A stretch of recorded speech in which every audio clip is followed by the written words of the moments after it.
Naveen, Karthik, Raja, and others, thank you for joining us today. Most of you are aware that various industry analysts had predicted that 2020 would be the year of propelling EV adoption in India. Now, it's a different thing what it turned out to be because the COVID pandemic had. This meeting is being Yes. recorded. Frankly speaking, in the Auto Expo that was held in Delhi sometime in February of 2020, it was dominated by electrical vehicles. But with the onset of the pandemic, we've been receiving mixed reviews from the industry. And we actually did a perceptive survey on India's EV industry, to kind of figure out how things were. We got a fair, set of responses, 28% responses from OEMs, 20 odd percent from auto components and battery manufacturers, 20 odd percent from charging infra providers, 9% from fleet operators and 23% from the others. The gist of the responses was that while the immediate 6-month outlook looks a little bleak owing to supply headwinds, coupled with expectation of sluggish demand as well as investment to scale up the support ecosystem. Encouraging to note that 82% respondents actually believe that the EV industry will be neutral over the next 6 to 24 months. And 93% believe that 2-year plus, this will be strong growth mode. So that's great to hear. 60% believe that the pandemic will accelerate electrification in the two-wheeler and three-wheeler segments. And in the e-bus segments in the short to medium term, I thought that was very interesting. Nearly 2/3 of the people said that on a post 1-year timeline, the adoption of e-bike and scooters, motorcycles will be most optimistic. Obviously, one of the concerns that stays is that we still continue to have, as possibly Naveen will concur and talk more about it, a weak overall ecosystem. We still have raw material supply constraints and availability of skilled manpower are the three challenges that most of the respondents kind of indicated.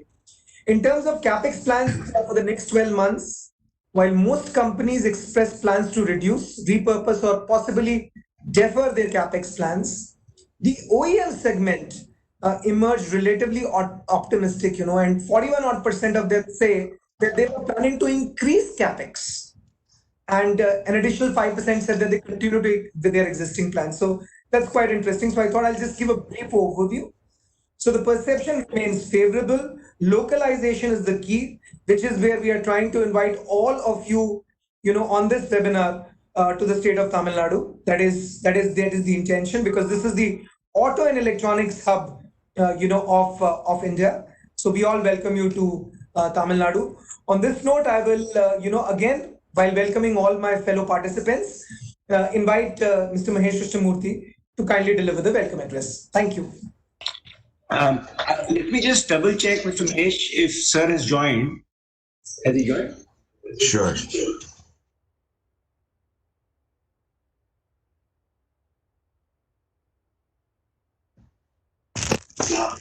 Manish ji join कर ले सब हाँ हाँ Manish ji join कर ले के साथ में हाँ hello Manish ji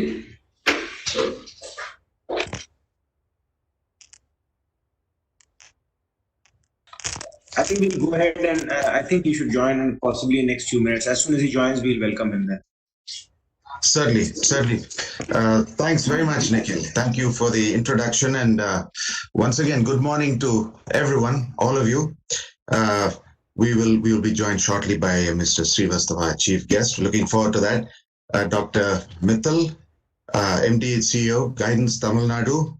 Dr. Anish Shekhar, Executive Director, Guidance Tamil Nadu. And of course, my colleagues, Nikhil and Bhupesh. Along with all the esteemed speakers for today's discussion and industry colleagues.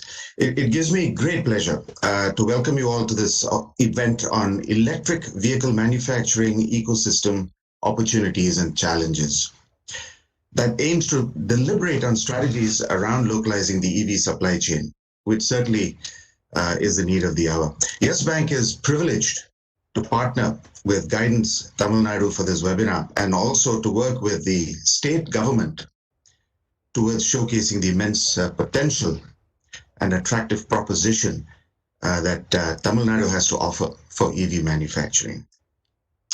I'd like to share just a few quick thoughts on two aspects. The first would be the actual global supply chain and domestic manufacturing perspective. As you all know, we're living in very, very challenging and unprecedented times. The COVID-19 pandemic has disrupted global supply chains severely, actually, and global trade is estimated to have declined by as much as 27% in the April to June quarter. So obviously sectors such as electronics and automotive have witnessed a deeper impact owing to their complex value chains.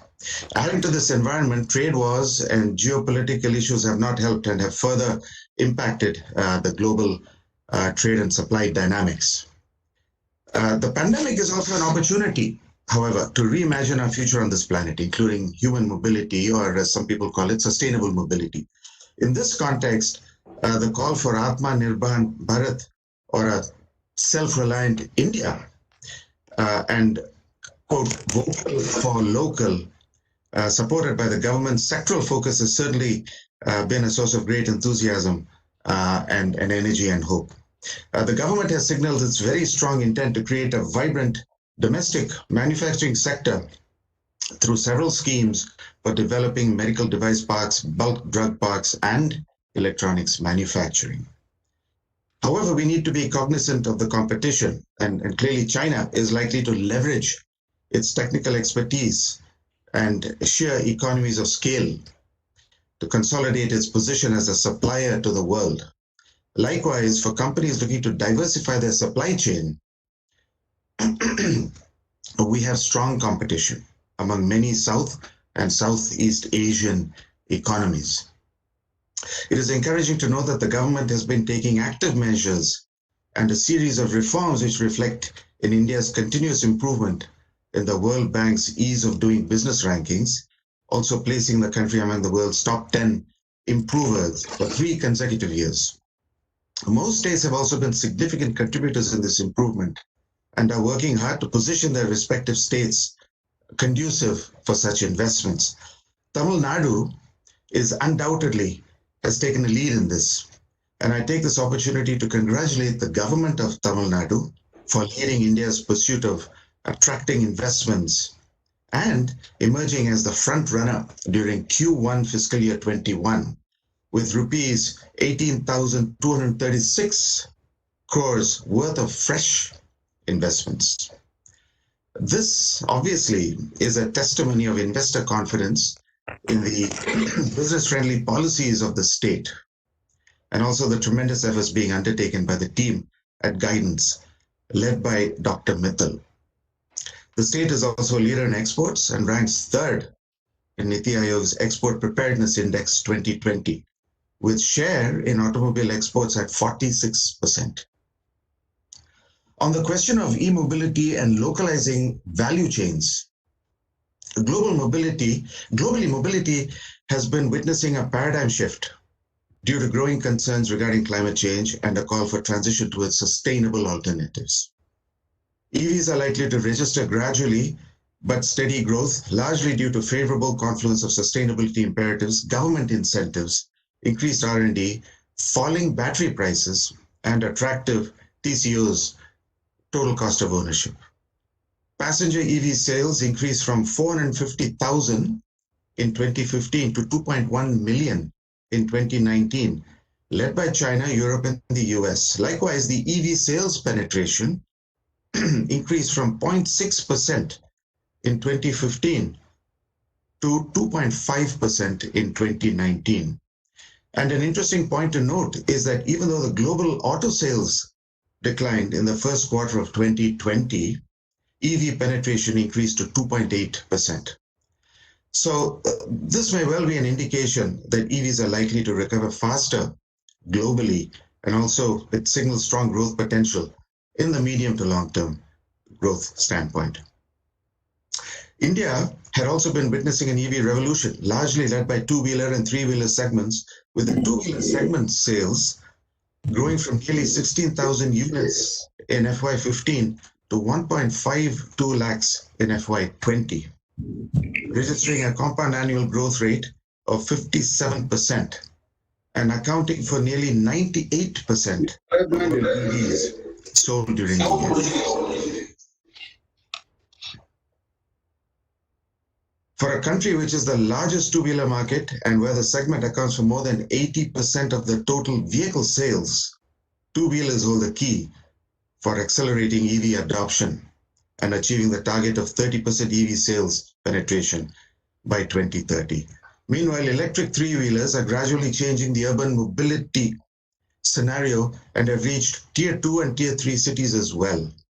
State and city transport undertakings are leading electric bus adoption and paving the way for transition towards a sustainable public transport system.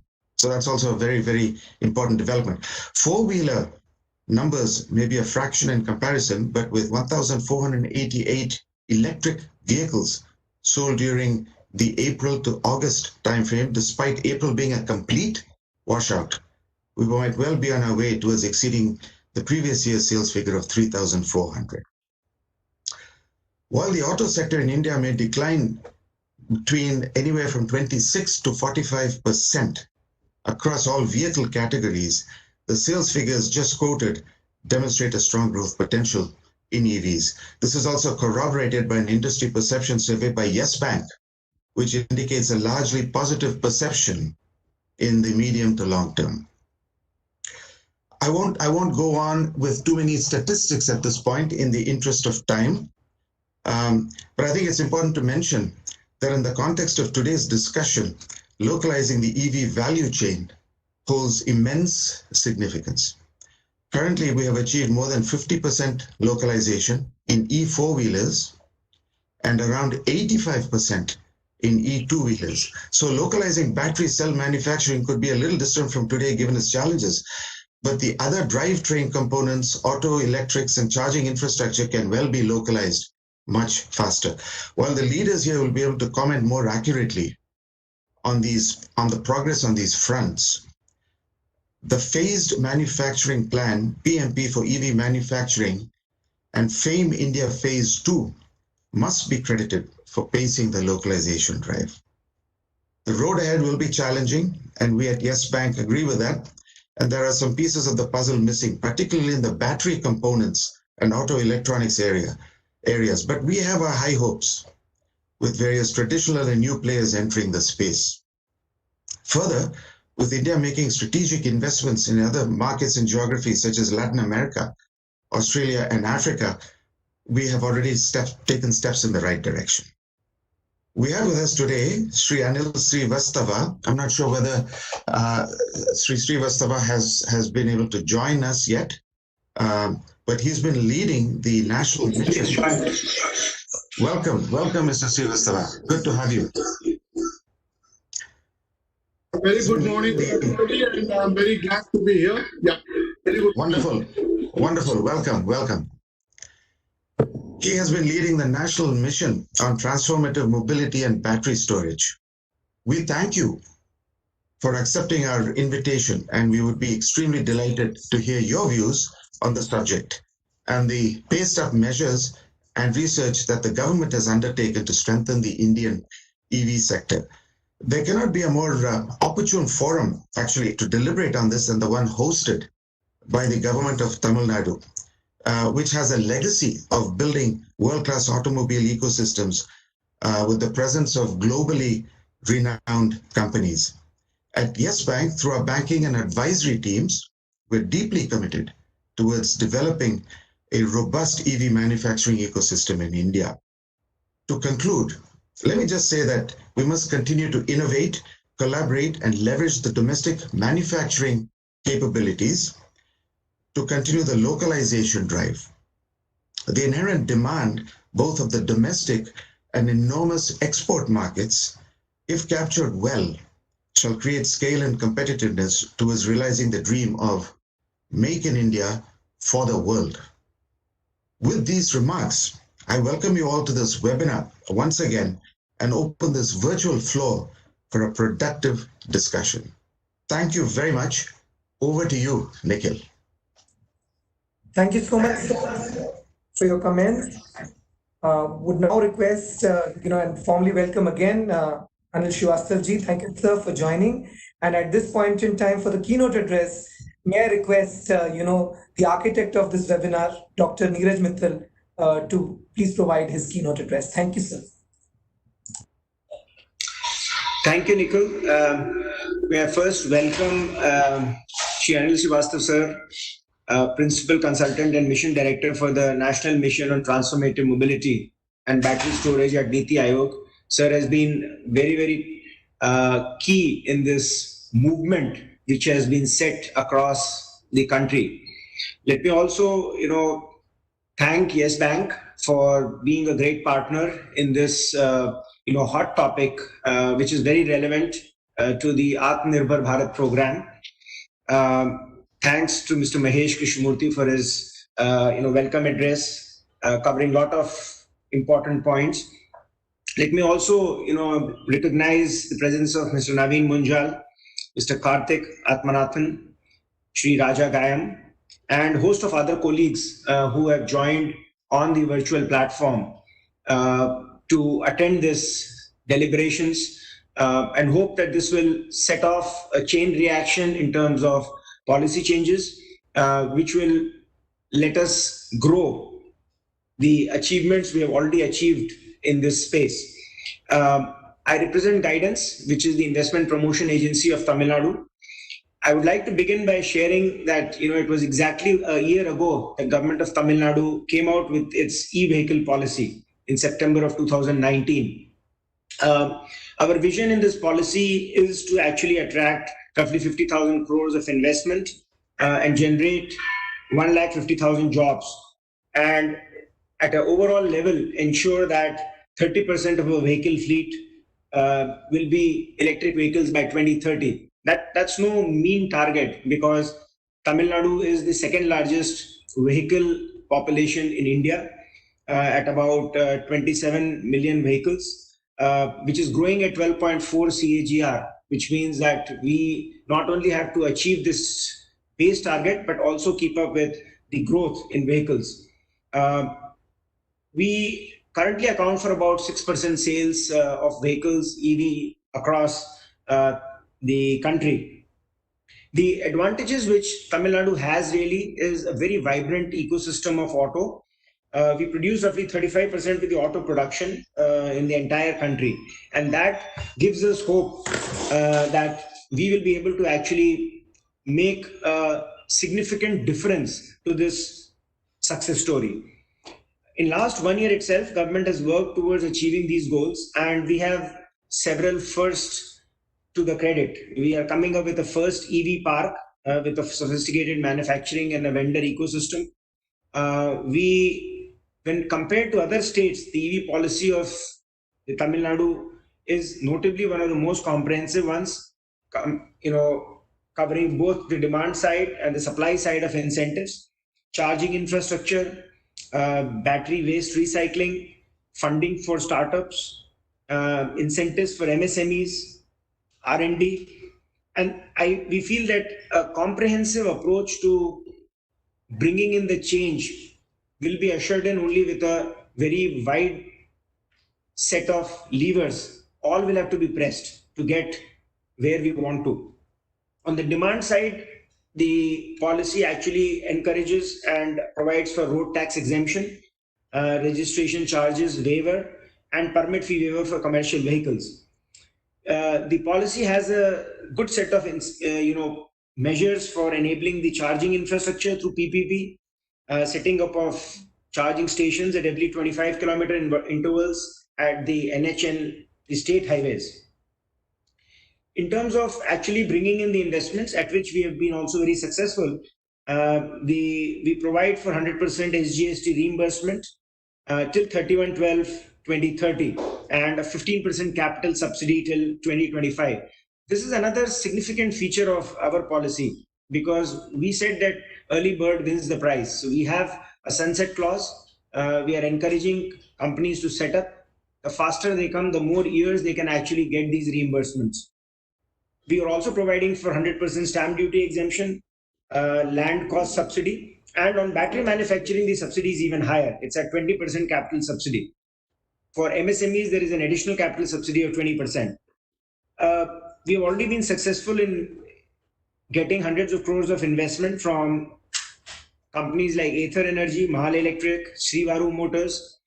Only today, I saw a news item by Ather, the CEO of Ather, saying that the demands have actually reached pre-COVID levels and they're going to possibly increase. We also have, great partners in terms of Ashok Leyland, Hyundai, Nissan, Renault, who have, announced their plans for manufacture of EV vehicles here. This is substantial progress, given that it's just been around a year since we have released the policy. We are at a cusp of major shift, and we hope to be at the top of the S-curve in EV market in Tamil Nadu very soon. The government encourages, the use of EVs across all segments, 2, 3, 4-wheelers for public and private use, and we would also look forward to get a variety of fuels going in the electric vehicles. It could be based on hydrogen, it could be based on lithium ion, it could be different chemistries. So I think it is imperative that we remain kind of technology neutral and try to get the best technology, the best shot in the long run. We are also identifying the gaps in our ecosystem, as Mr. Mahesh and Nikhil also pointed out, that we need to have, partnership in EV skill development, creating centers of excellence, and partnership with industry, academia. And Tamil Nadu is fortunate that IIT Madras Research Incubator here has a great ecosystem for research in e-vehicles and in batteries. We would like to, use this opportunity to invite investors to come and set up, investments here. Guidance as a single window implementation agency and single window facilitation agency is available, open 24/7 for your service, to bring in investments, handhold you, provide all the incentives you need to set up your business, while leave all the regulatory and compliance aspects to guidance. I really take the time, and appreciate each one of you have taken your time out to attend this seminar, and I'm confident in the outcomes of today will lead to more effective programs and policy levers that will lead to a rapid uptake of electric vehicles. Thank you. Thank you so much, Dr. Mithil. That was really wonderful, and I'm sure a lot of people who are listening to you will be, interested in, kind of investing more in the state of Tamil Nadu, given the, credentials the state has. A privilege now to welcome Mr. Anush Srivastav, Principal Consultant Niti Aayog, as I mentioned earlier, 1985 batch IS officer from the Madhya Pradesh cadre. He's the perfect guy for the job, given the fact that he's done some fantastic work in various ministries in the past. He is a BTech from IIT Kanpur in Computer Science Engineering, and also an MBA, incidentally, from the Indian Institute of Management, Bangalore. So from a credentials perspective, you cannot have any better person to lead this initiative in India, sir. Over to you. We are very, very keen to hear comments from you, sir. Good morning, everybody. Mr. Krishnamurthy and dear friend Neeraj. I must compliment Tamil Nadu government for organizing this video conference at a very appropriate moment, and because the tipping point for the adoption of electric vehicles is reaching, or we are already there in terms of the two-wheelers and the three-wheelers. Now, firstly, I would say that electric vehicle, battery storage, autonomous vehicles, redundancy of the grid, and the solar power are some of the disruptions which are there on the wall, and they are going to disrupt the entire lifestyle, the economy of the countries. And how do we make best use of this disruption? That is the issue.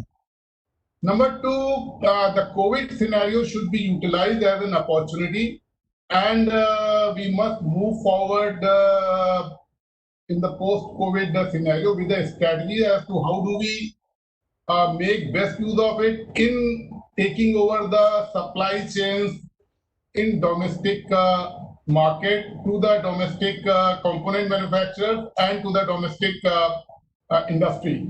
So these are the few initial things which I would be saying, and I would suggest Tamil Nadu government to think out of the box.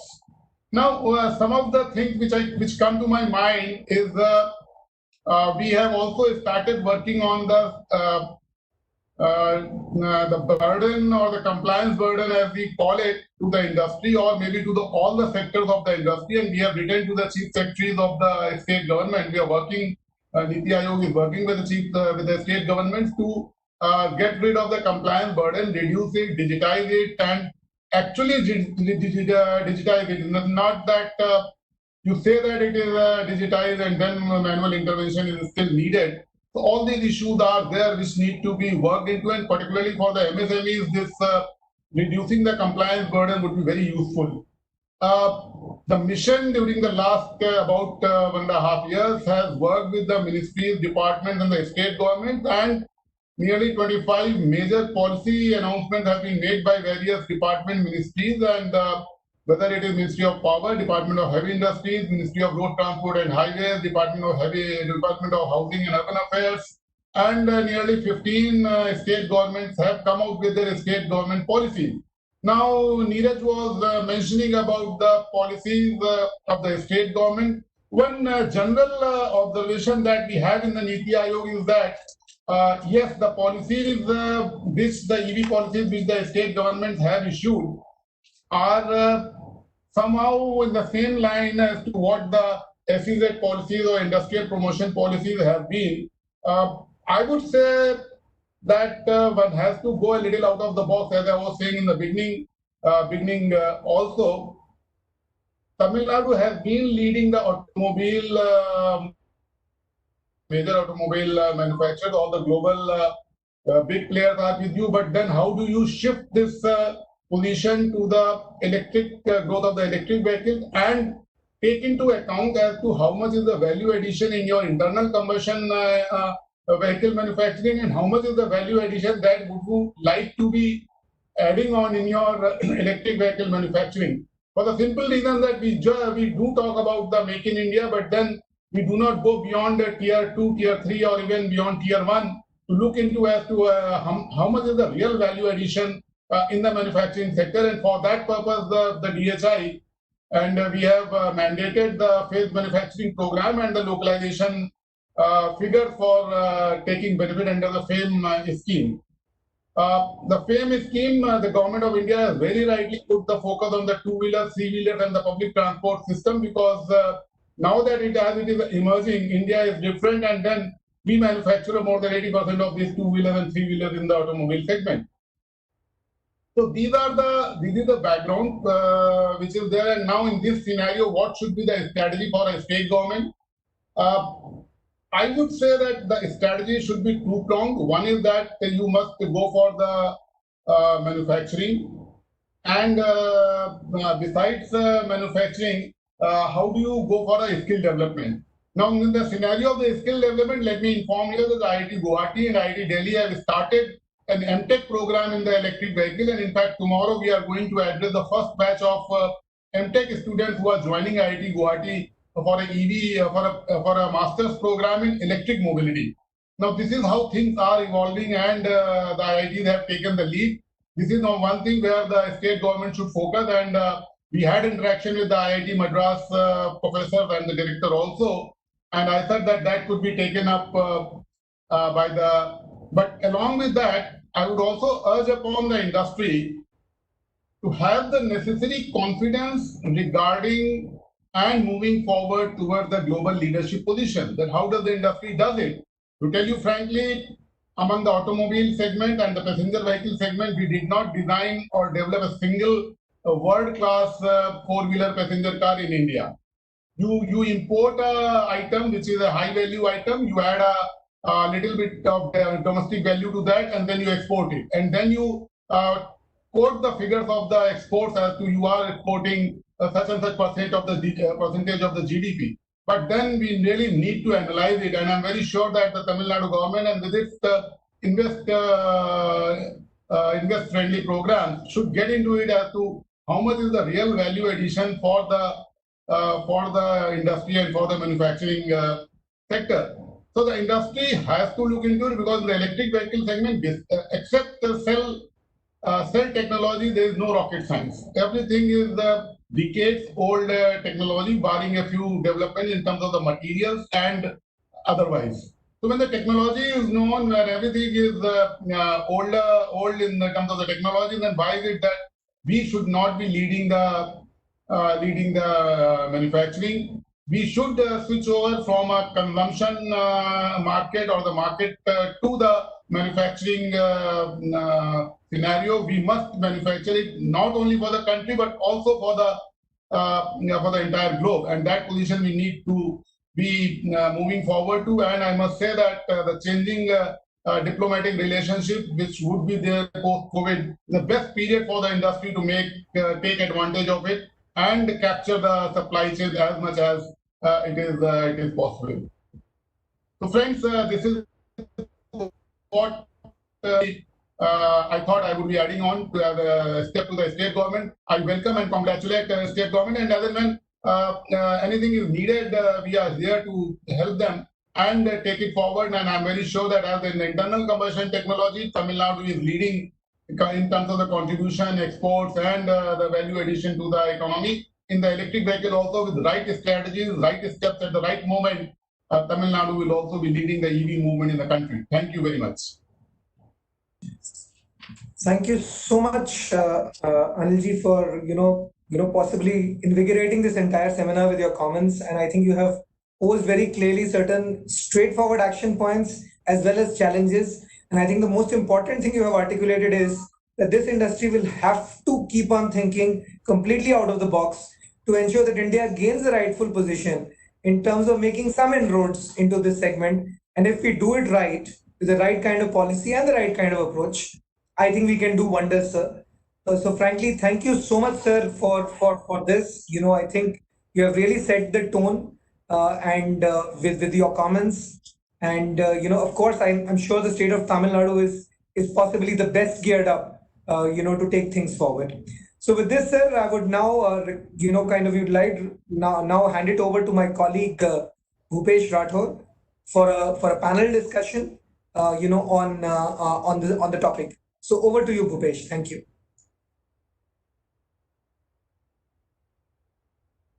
Thank you, Nikhil. That was a brilliant opening session.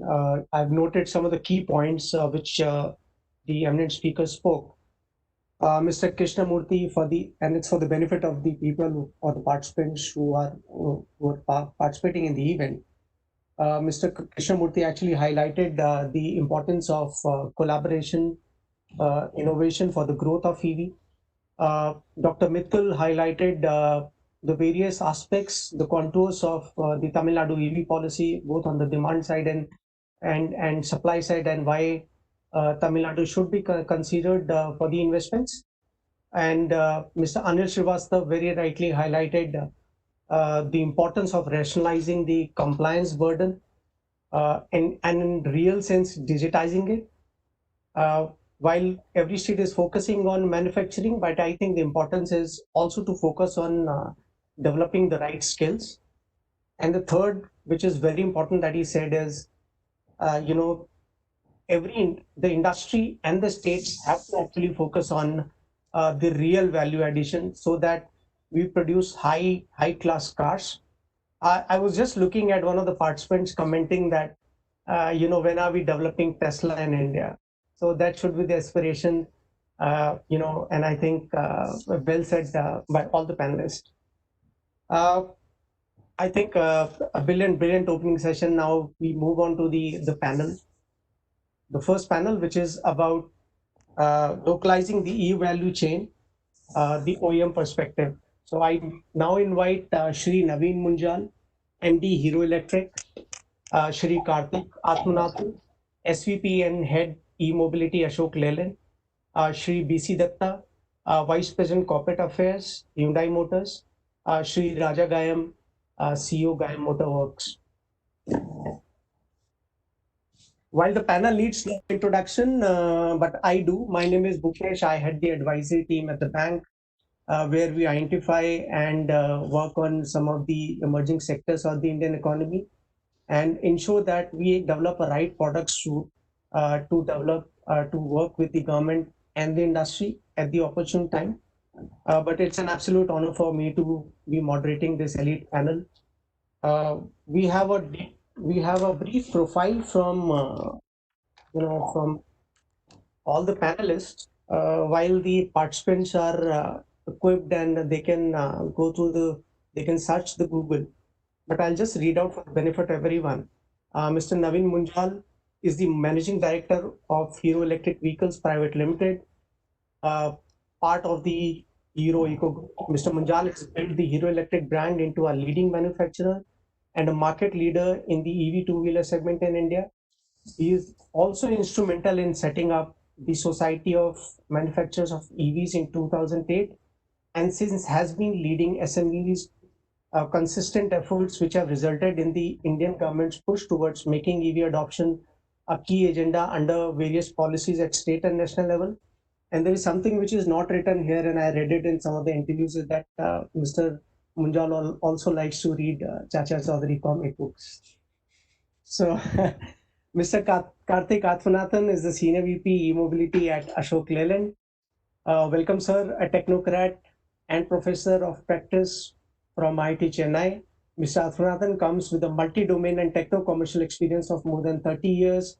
As the head of Ashok Leyland's e-mobility business, he has been at the forefront of electrification of commercial vehicles in India. He also managed product development for Optare Leyland's subsidiary in the UK, world pioneers in electric and hybrid buses. Welcome once again.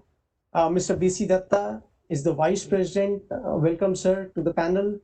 Vice President Corporate Affairs at Hyundai Motors India Limited. He has more than 40 years of experience in various capacities, with 20 years in the automobile industry. Mr. Datta is a member of Tamil Nadu State EV Panel and has been an active contributor in the development of the state EV policy, sir. Kudos for the fantastic EV policy for the state government. He's also represented the industry before various central and state government authorities, advocating reforms in the taxation laws. I once again welcome Mr. B.C. Datta. Mr. Raja Gayam is the founder and CEO at Gayam Motor Works. GMW is accelerating smart and electric mobility by producing advanced smart autos, electric bikes. GMW is a pioneer in electric vehicles with swappable batteries. Their customers include Uber, IKEA, Amazon, Flipkart, Big Basket, and Delivery. He has 10 years of experience in automobile business and is instrumental in expanding GMW to various places across the globe. Raja is also among Entrepreneur India's magazine elite list of 25 biggest techpreneurs in 2018. So I once again welcome Mr. Raja Gayam. So the sequence is, I'll make few initial comments and the objective of the session. And then I will request every panelist to make a 2-minute opening remark on the EV industry in general. Then we'll reach out to the specific questions, and the questions would largely cover demand, the supply ecosystem, the policy interventions that are there and more required, localization, supporting Atmanirbhar Bharat, and final word on Make in India for the world. So here are my few initial comments. While EVs have been a hot topic of discussion for a while now, although every stakeholder agrees they are the future, but then comes the divergence on the path to it and its length. It is often said that the EV conundrum is a supply side one. Once the appropriate technology, model positioning, and support ecosystem at the appropriate price points is figured out, demand would follow through due to inherent advantages that the economy has. But the journey to this requires definite cogitation and collaboration among industry members, especially when you look at the Indian context, where market segments, product requirements may differ from global ones. Localization may be important not only to help segments of the industry develop and prepare for the future, but also for OEMs to have stability of supply at lower price points in the longer term. But viewpoints on this may vary and strategies understandably differ by vehicle segment and players. The objective of the session is to understand and reflect on various emerging strategies for scaling production and reducing cost. In order to help the industry reach an inflection point, I've briefly highlighted listed key 6-7 points which we will try to touch upon during the course of discussion. And the first one is platform partnership. There have been many technology-led partnerships in the industry. Can such technology sharing agreements be signed for players who are looking to enter? Second point being sourcing. The pandemic caused supply chain disruptions. A large number of OEMs face challenges in sourcing components. While the battery ecosystem is a known weakness, which we are hoping will be addressed through various government and industry-led initiatives, what are the forward-looking strategies for OEMs to procure other components? Localization, especially over the last 2 years since the introduction of FAME 2, while some say that the government's push through FAME 2 eligibility criteria, PMP, hiking BCD on imports, will accelerate localization. Some OEMs actually feel that the localization norms should be relaxed in the short term until the industry revives. Contract manufacturing to address scalability concerns and also ensure focus on technology and product development. Can manufacturing be really outsourced? Can they actually play a role the way they have played in the electronics as a sector? Standardization and its role in lowering the cost. Ecosystem approach, while we have seen this already working in this sector, some players have taken an integrated approach, setting up their own charging network, partnership with battery and component manufacturers. And the last, which is the most important, role of government incentives and their impact on supply strategies, whether it is through PMP or battery delinking. I think it's a milestone, reform. How soon can we see such a scenario emerging for EVs? What can be done by the industry and government to explore the Make in India for World case for EVs? So these are my initial thoughts. And we have precise 40 to 45 minutes. I will have 3 to 4 questions to every panel. And we'll decide the follow-up question basis the response from the panel. So I'll start with Mr. Munjal.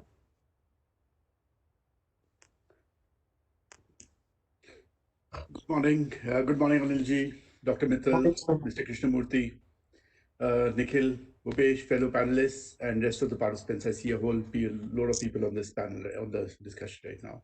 Trust you all well during the unprecedented times. It's an absolute pleasure speaking here today, and I'm very glad to see the push by the Tamil Nadu government and by Yes Bank in promoting this sector. There are tremendous opportunities that lie ahead for us in India. However, I want to begin by just saying, first and foremost, when we look at e-mobility, we have to break it up into different baskets. The needs and requirements of two-wheelers versus three-wheelers versus four-wheelers and public transport are all completely different from each other. They all have different requirements. They all will function differently. And some of these sectors will take off faster than the others for various reasons. Now, there are various reasons for these opportunities in India. Urban mobility, there is a huge shift which is happening towards urbanization, which is still there. The pandemic will certainly accelerate personal mobility. Our public transport is just not geared up to handle the level of people that commute on a day-to-day basis, and yet be able to maintain social distancing and safety. Personal mobility is going to be the preferred means of transport. We ourselves have gone into, since COVID began, we've gone into a hybrid sales and service program, whereby we are taking orders online, being delivered, the vehicles are being delivered and serviced at home. Is working very well for us. There are numerous opportunities in India for us why EVs make sense. One, of course, is the oil imports itself. Second is the polluting products, pollution in India. Come September, October, when the winters come in, at least in North India, the pollution levels increase dramatically. And coupled with COVID, that's a deadly combination. So we have to move away from that once for good. The prices of batteries, EV is following the Moore's curve. The prices of batteries have dropped substantially, 87% in the last 10 years. They continue to drop. But what's going to happen is they are going to stabilize at a certain level, and then the performance of batteries is going to improve substantially. The cost of vehicles themselves have come down substantially in the last couple of years. Our vehicle range, entire range, is now between a 40 to 80,000 rupees, which is bang in the same price point as entry-level IC engine vehicles. They may not be the same performance level, but at the price level, you're same. And in terms of TCO, they're extremely low. So, I mean, as a comparison, a city speed vehicle, which we call, which will go about 45 kilometers an hour, will cost you about 12 rupees a day versus rupees 80 if you're doing 30 kilometer commute, and 80 is for public transport. So between public transport and electric mobility also, there is a substantial change. And I'm not even talking about IC engine vehicles here. There are substantial pushes that are there from the tailwinds. FAME 1 policy, which we've spoken about, FAME 2, then there's Delhi policy, and now the Tamil Nadu policy. So these are strong tailwinds which are there. However, there are certain factors which need to be really done in order to for this industry to take off. Some factors that the states can play a very active role in. Financing that is still not really available for EVs. If you look at IC engine, very large part of ICs are financed, but when you look at EVs, only about 5% of vehicles are still financed. So there needs to be a push through local banks and institutions in the state. In a state like Tamil Nadu, there are opportunities, direct incentives to customers. There's nothing like creating a pull.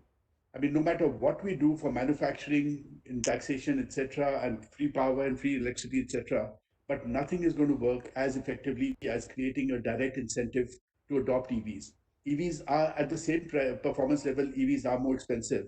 And these incentives have to be there for a short term, and these are for consumers, not for companies, until you reach a certain milestone. Convert the last mile logistics to EV. A huge amount of awareness programs is required. EV zones in dense and highly populated areas of cities or polluted areas of cities. A comprehensive skill development program needs to be undertaken. And lastly, some factor which I would like to again emphasize on is demand creation is critical towards adoption of EVs. So with that, I end my opening remarks. Thank you. Thank you, Mr. Mujala. And I think, you aptly highlighted not only the importance of creating the initial financial products with the way it is available in the ICE vehicle ecosystem, but it's a comprehensive development of financing options in the entire value chain. We'll definitely look into it. Direct, you have laid the emphasis of the direct incentives to the consumer. I think that is very important. I think Mr. Batta has to leave. So we will quickly go back to Mr. Datta on the initial comments, and I'll just ask him a couple of questions, and then we will move on to the other panelists. Mr. Datta, over to you for your initial comments. Yeah. Good morning, everybody. Anil Srivastav-ji, Mr. Neeraj Mittal, Dr. Neeraj Mittal, and other, panelists, eminent panelists, and the audience who are listening to this program. Thanks to Yes Bank and the government of Tamil Nadu for organizing this. It's a very,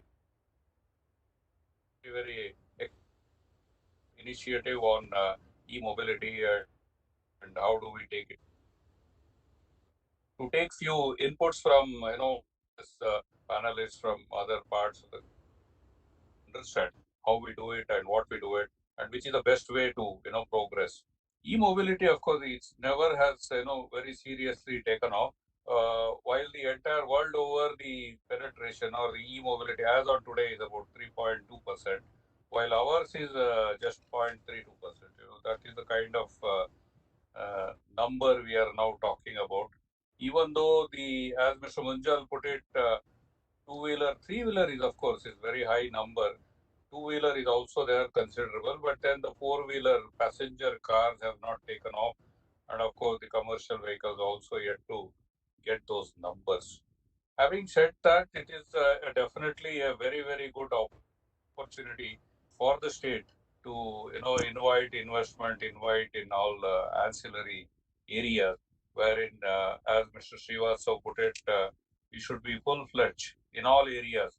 Make sure that we have every other manufacturer parts or components or batteries and various imports that we are doing now are localized and available here, so that the cost can be very competitive and pricing is also most important. As Mr. Munjal also put it, saying that today the buying, to my knowledge, this is like chicken and egg, which we have been of course, discussing with the Niti Aayog and the state government.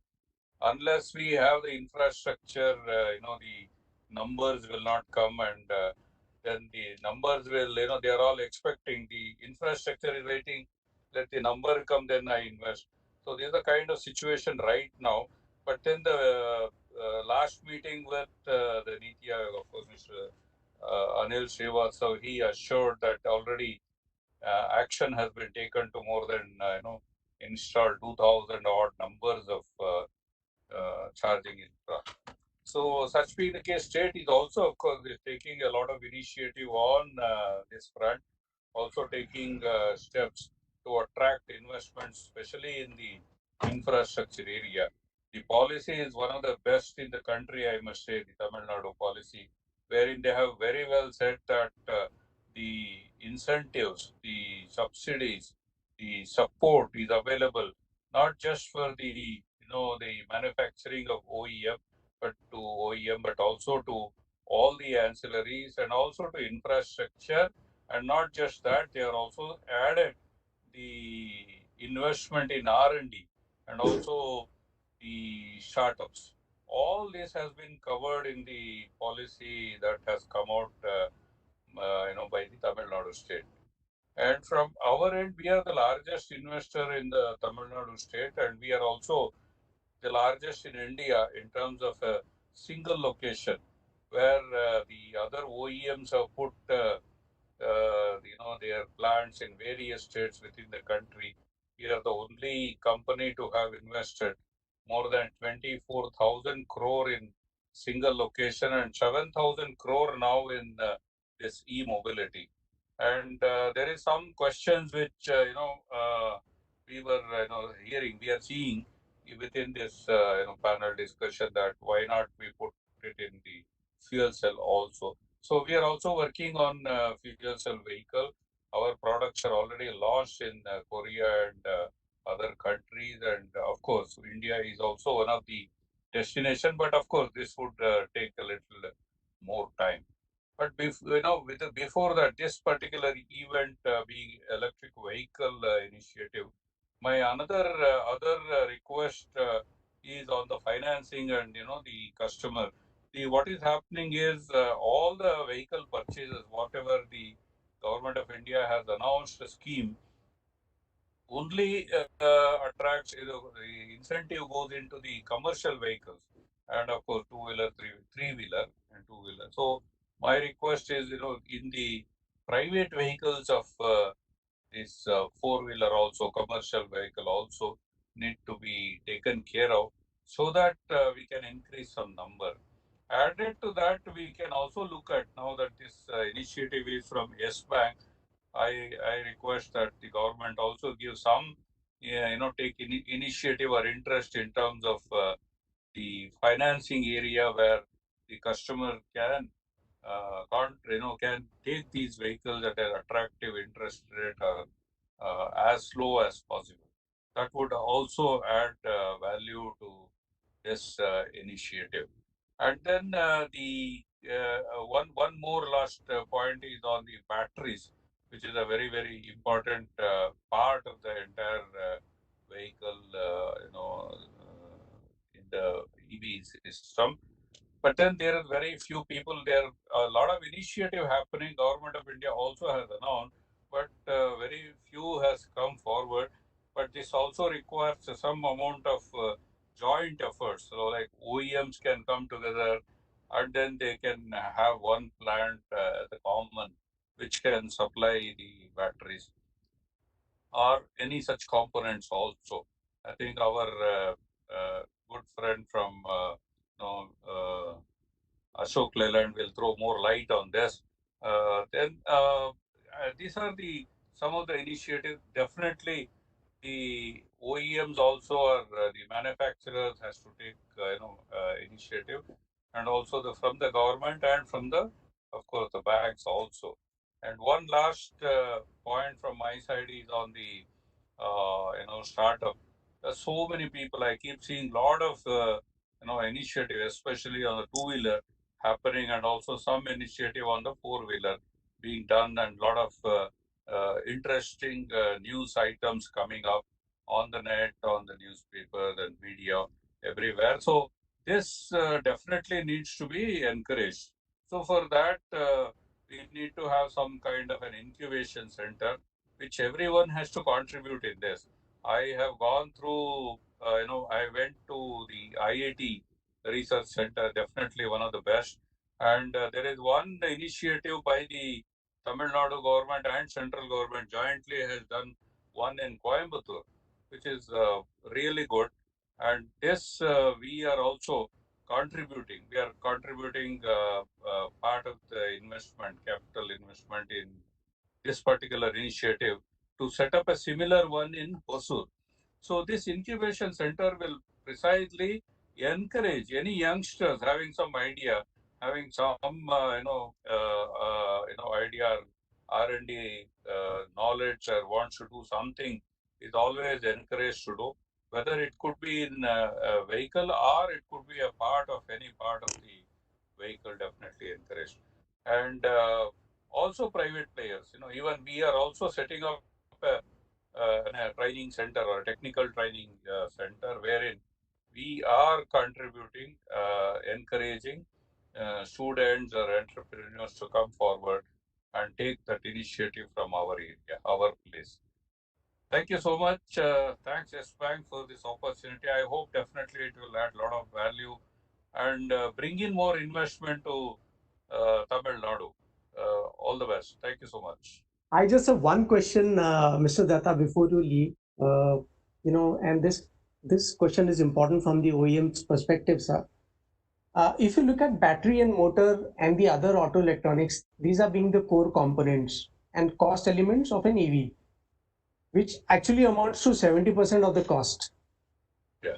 So what models are the auto OEMs actually adopting to ensure their control over the product and the market? Because we understand that these would be specific companies developing these technology solutions. So how do you envisage a four-wheeler OEM actually having a control over the vehicle over a period of time? Yeah, definitely we need to bring in more joint efforts. That's what I told you. So this joint effort only can make this cost under control, and also it will encourage a regular supply of parts and components. As the market is developing, definitely it will improve. We are also looking at now the policy for scrappage policy, which is almost, I heard it is in the cabinet for approval.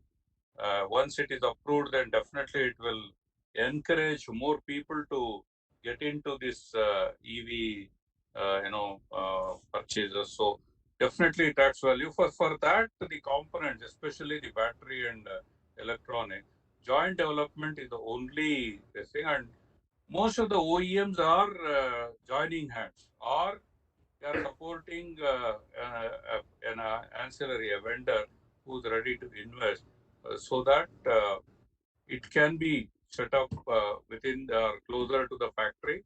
Number one. Number two, it also supplies at a very competitive pricing. Cost control is definitely one.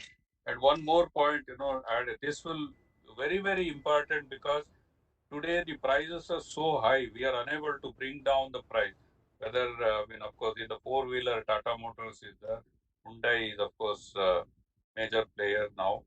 And also Mahindra and one more, MG Motors. So our idea is to make sure that not only just four-wheeler, it could be even commercial vehicle and two-wheeler, three-wheeler, can all join together, have some common identify and then invest in them. Thank you. Thank you, Mr. Datta. I think it was a very bold move to have launched a premium segment vehicle in the four-wheeler segment, and decide to forego the incentives available under FAME 2. We also read about the EV four-wheeler, which is on the budget side, that is on the anvil, or likely to be announced very soon for the Indian market. Good luck for that, sir. And also, The government order, I think that's a huge win for the numbers to come up. Yeah, definitely it is there. Hyundai Motor India is also, likely to launch few more models in the coming years in India. Definitely, a lot of action is happening in four-wheeler, and our first model in India was an SUV. Very very attractive options available, and then we just now EESL, which is a government agency, has ordered 100 Kona electric vehicle cars from us, and they are going to give it to all the state dignitaries, ministers, and secretaries like that. So a definite initiative is there from the government, and also from our end. We are trying to reduce the cost as far as possible. Our initiative is to reduce and offer better quality at a very competitive price. And like Kona, will bring in few more models, which will definitely be more attractive. And of course, many more customers will come forward to buy them. And my request to Yes Bank to be in the forefront in offering, good options to the customers to attract them and give them good offers, interest We- especially. Definitely, Mr. Datta, we are meeting every stakeholder in the segment, and hopefully soon the entire financial industry actually would come up with a product like that. Thank you for joining, Mr. Datta. I understand that you have to leave. Thank you Thank you for so joining much. the panel. I'm there. Thank you I'm for there joining for the some more panel as time well. after that. Okay. Thank you, Datta sir. Thank you, sir. Now I want Mr. Gayam for initial 2-minute comments, and if he has one, and or else we can directly go on to the questions. Hi, so this is Raja from Gayam Motorworks. I'm the CEO of Gayam Motorworks, and we are an electric mobility company based out of Hyderabad. Our primary product is an electric three-wheeler for last mile delivery services. Companies like Amazon, Big Basket, Flipkart, Delivery, all the last mile delivery service guys use our product. They're switching to our vehicle not because it just makes environmental sense, but they're switching to electric vehicles because it makes economic sense to switch to electric vehicles. And that is the reason we see an increased demand in this segment. And it's a sustainable, economically sustainable to switch to electric vehicles in the last mile delivery space. So in addition to the domestic market, we export our vehicles to UK, France, Portugal, Japan, Uganda, and Nepal as well. So we see an increase in demand coming in from European market in the especially after COVID, because most of the businesses are switching from their from paying high rental costs to going mobile using our electric three-wheelers, and it also attracts a lot of eyeballs in the European countries. In India, usually people look at BMWs or Mercedes Benz whenever they want to look at a good vehicle. But when it comes to the European market, our vehicles attract a lot of eyeballs because it's unique compared to what they see on a daily basis. Thank you, sir. I'll quickly go over to Mr. Athunathan in terms of the opening remarks because we're running late. So quick 2 minutes opening remarks, and then we'll quickly come back to the questions. Yeah, sure. I think future probably you want to call the ATMA guys. They've just started upping their act in electric vehicle supply chain. So if there's supply chain, it'll be good to have the ATMA guys be present because there's a lot of startup action as well. Typically, we are very happy to put up any kind of investment in Tamil Nadu for Ashok Leyland. And there was a debate on where we would do the electric vehicle assembly line. And finally, we realized what we call the thugs of supply chain are based in Tamil Nadu. The actual people who can take time to consolidate supply chain. So we decided to go ahead with our investment here.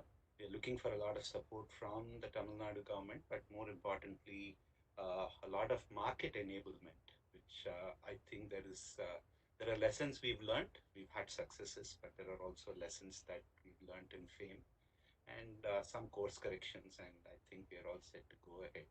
So interesting conversation. Look forward to this going much further. All the best. Thank you, sir. Now I'll quickly go on to Mr. Munjal, and it is more on the demand side.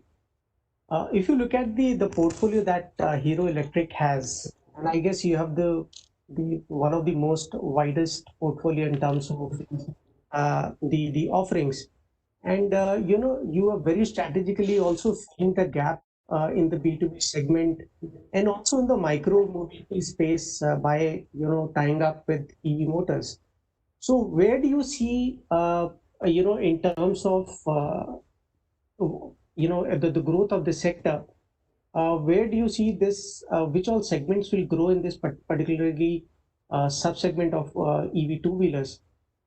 And if you talk about the export market, sir, which all nations do you think I think you already have a presence in UK.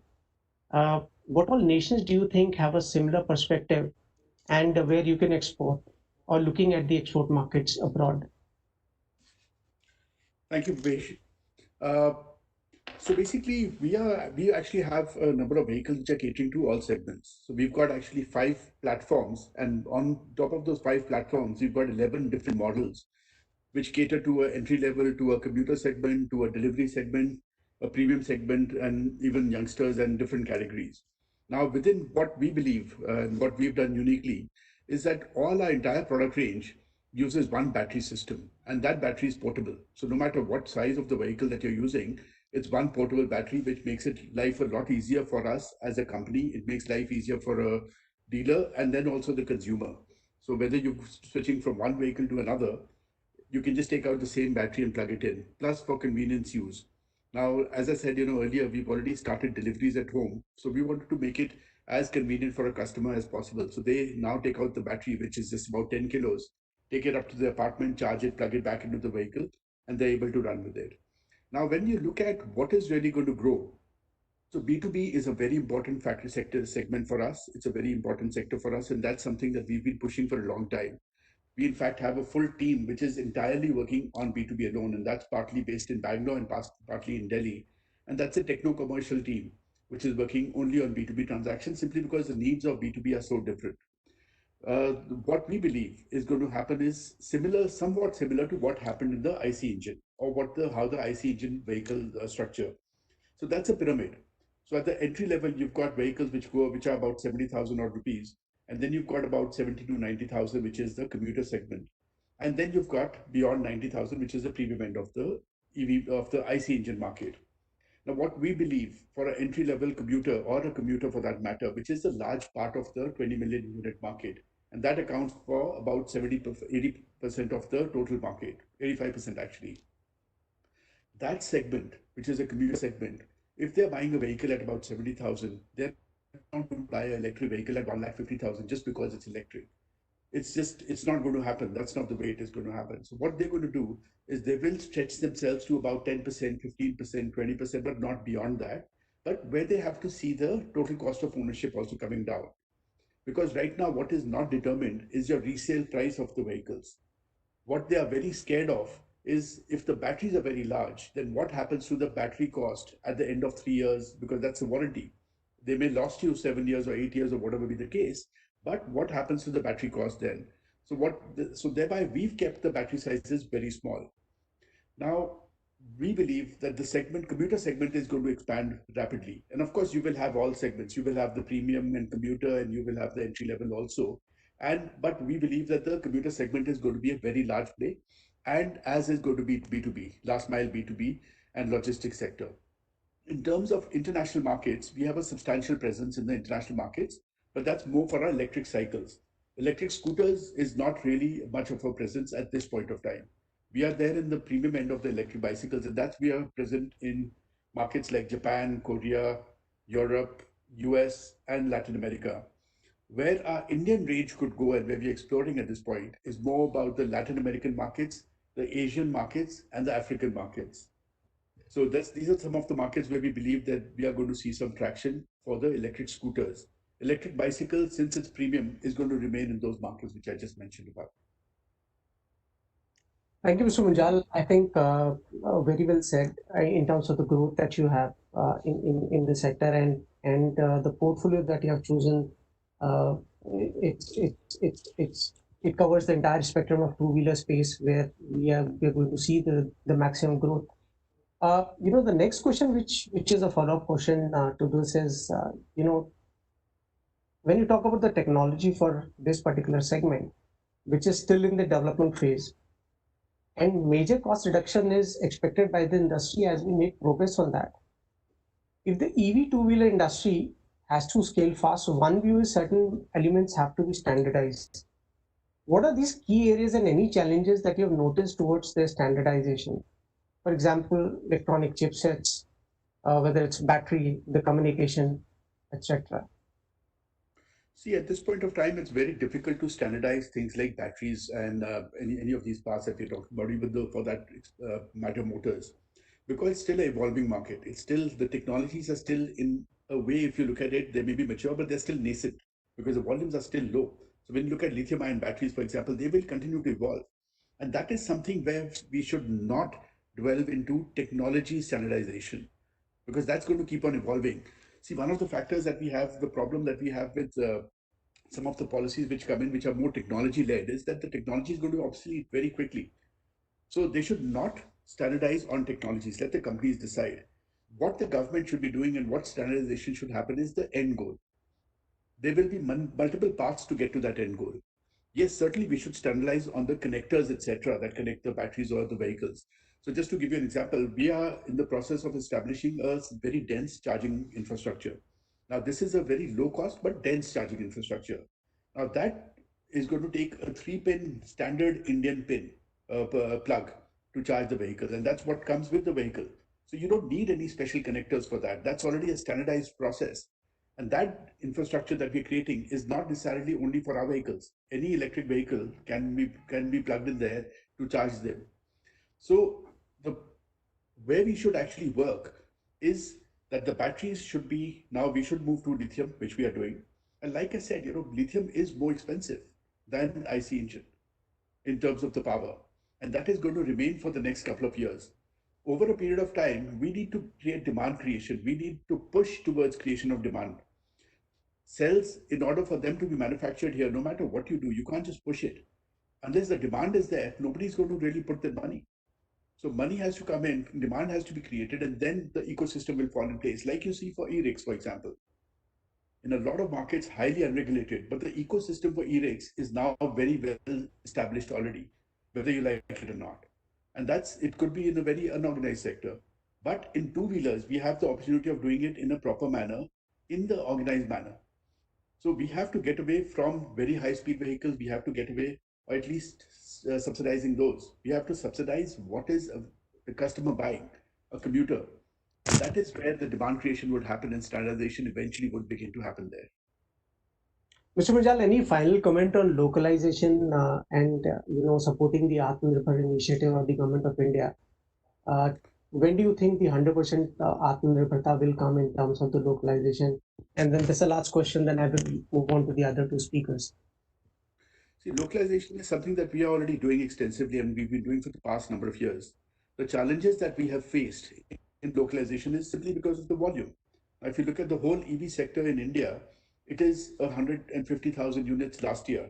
This year, probably about 175 or 200,000 units.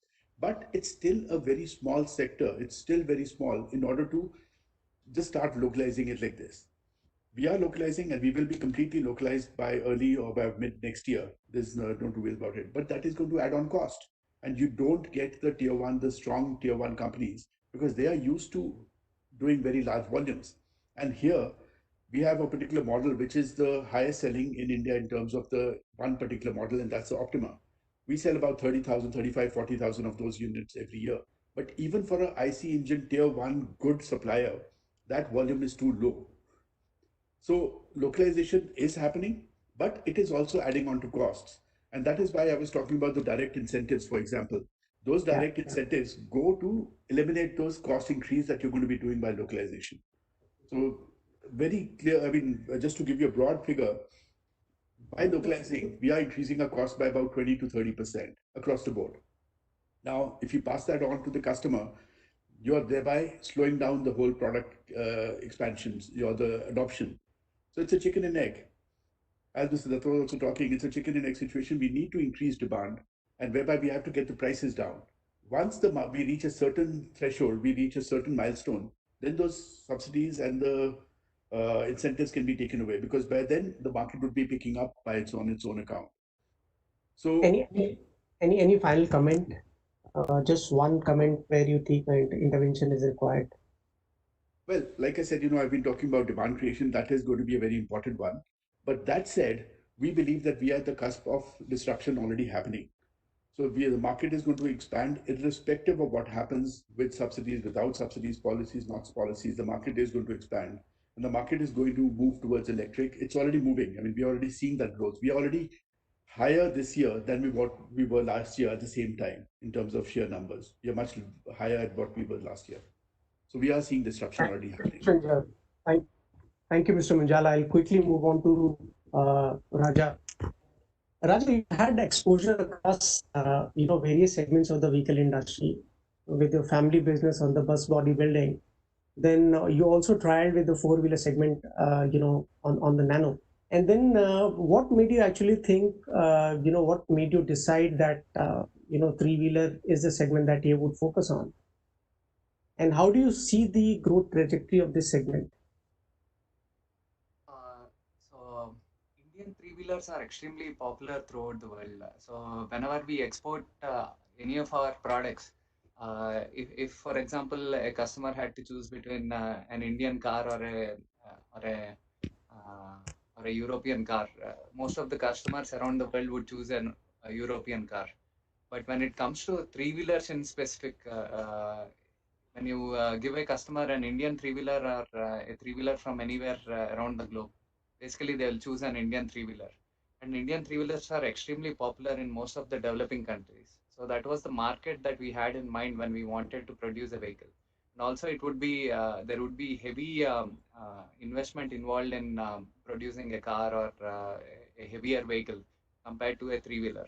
And the second issue is, if you want to get into the two-wheeler segment, it's a crowded market. There are so many players already in that segment.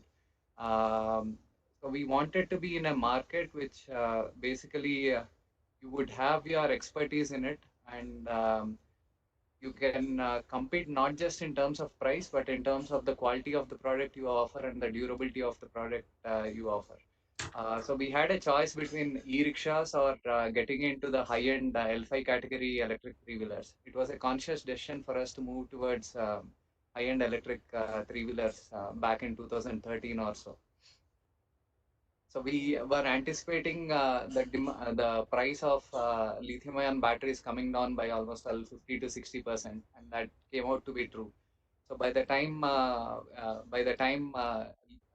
vehicles have become affordable, we were already in a good position where we have localized most of the components. Battery we have localized around 2015, 2016. For two primary reasons. First one is mainly in terms of control over the battery pack. So at that point of time, battery pack used to be about 60% of the cost of the vehicle, and we were literally working for the battery companies. We used to import these batteries, and if there was some issue, we couldn't touch it because the warranty would go wide. So we realized that it would be very difficult to develop a product without having control over the key components, and we started working on indigenization of those components back in 2015 itself. So that has helped us now in having a lot of control over the battery. We have integrated the battery pack to the cloud to collect diagnostics from the vehicles. Second thing is it gave us a lot of control over the cost of the vehicle as well, cost of the battery packs. So these are some of the reasons why we started indigenizing back in 2015, which is helping us massively at this point of time now. Thank you, sir. I'll quickly go on to Mr. Atmanathan. Sir, if you look at the green miles, accomplished versus the number of EVs sold, e-buses have a strong case, and that is the reason many governments are actually focusing on slowly shifting to public transportation fleet to EVs. So in India, DHI EOI has actually played the catalyst role here. So do you believe that the e-bus e-bus industry in India has a strong growth trajectory? And what do you foresee for EV/CVs in India in the next 5 years? Also, how is it impacted by the COVID event? And where do you see the global markets in terms of your export strategy? Oh, okay. A lot of questions in one question. Yeah. First of all, I think growth is going to depend on two factors. One is what you guys are in, funding. I think funding has been an issue for most of the operators. So if you look at the first installment in FAME 2, the phase 1, the target was about 5,500 buses. We are right now happy to close it at 2,500. So if you look at the root causes for these not reaching 5,500, one of them is a case where operators did not have the bandwidth, financial bandwidth to fund these. So there are quite a few cases where uh, they were willing, but they didn't have sufficient margin money, and their balance sheet size was not enough to satisfy the banks, right? So funding is a big deal, and people have not been able to bid because of this. And OEMs, believe me, are not in the business of investing in vehicles and running them. We do our business by making vehicles, developing new ones, selling them, and making our profits there, not by running buses. And the second part is the credibility of the customer. Right now, all these are routed through state transportation agencies. These guys have, to be polite, very weak balance sheets. And also the speed at which they work, as well as the way they are able to honor their agreements, etc. They don't have a very great track record. There are exceptions. Of course, there are Tamil Nadu, Gujarat, Maharashtra, not the municipal ones, but MSRTC. There are quite a few which are very good and they don't see too much of political intervention. So it's good to work with them. And if you see the 2,500, these are the guys who've been somehow able to make it happen. And the others, in spite of so much of, in fact, the Niti Aayog MCA, credit to Anilji, it was conceived well. And having conceived it, some 2-3 points which didn't protect a good STU site failed, right? So I think funding is one. The second is actually structuring the entire business transaction to make this worthwhile and as a bankable project. I think this is also very different from two-wheelers or cars or whatever, because this is B2B, and the one of the B's is actually a very weak B, namely the state transport undertaking. So this is a second reason. And the last one, I think demand aggregation, the strategy has been to build width to build numbers. I think the government can save significantly in incentives if they actually give it depth in terms of time, and they actually tender out for about 20,000 buses over a 10-year period. Then you will see the ecosystem kicking in, people making investments and taking those risks because they know that the pipeline has got about 20,000 buses over the next 10 years. And they can, if they're competitive, they can aspire for a certain market share.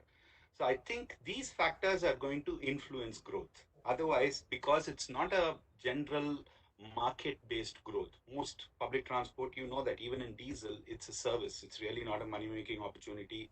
There's a lot of talk in the media about STUs not making money, but you don't allow the ticketing price to go up, those guys are not going to be able to make money. So it's not even a typical B2B transaction, and it is a kind of specific thing. So we need to design incentives and schemes which will fit into this, where one, we overcome the credibility of the STU, and second, we enable a long-term commitment and tender and award businesses across companies.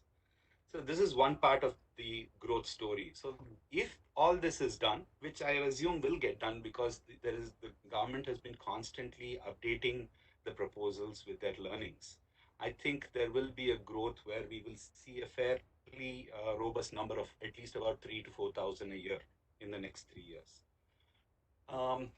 For you, as I said, I think the financial viability is most important. Right now, you don't need to give it a subsidy.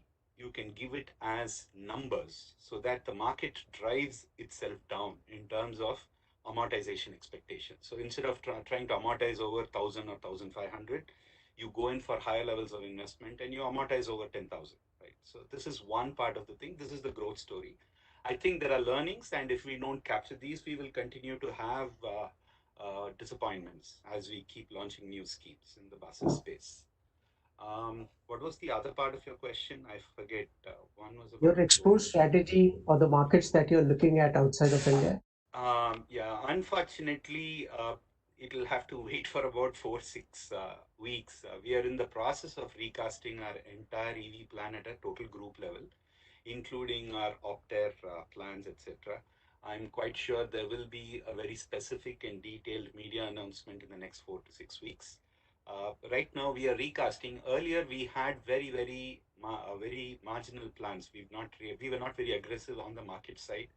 Now there is a major initiative at a group level, so we will probably come back to you on that only after about 4 weeks. But our existing footprints in the Gulf, in CIS countries, UK because of Opter, and mainland Europe, these are targets. These are targets, and there is really very little that separates these products from our products. And we just need to change the configuration and the fit and finish of the vehicle, and we can be operating in those markets. So you will see a much more articulate statement from us after 4-6 weeks on export products. Fantastic. There's one thing which emerges very clearly from the discussions of all the panel and the important point that they mentioned is obviously, and that is the reason why we as a bank also take a keen look at any new sector that comes up in the economy. So one of the things which probably, in my opinion, that is missing is maybe the FIs are not involved in detail when the stakeholder consultations are probably taking place. So that's one suggestion whenever that the industry bodies and the government decide to increase on consideration the ratings of these schemes and how to enhance them. These are some of the areas where we can probably work, and other institutions, especially in the financial sector, can work with the industry and the relevant stakeholders. Quickly, two questions. Then I will the last two questions to Mr. Gayam. This is on the supply side, sir. While we are witnessing new EV CV models which are coming up in the market, how do you see the supply ecosystem evolving in this space at an OEM level?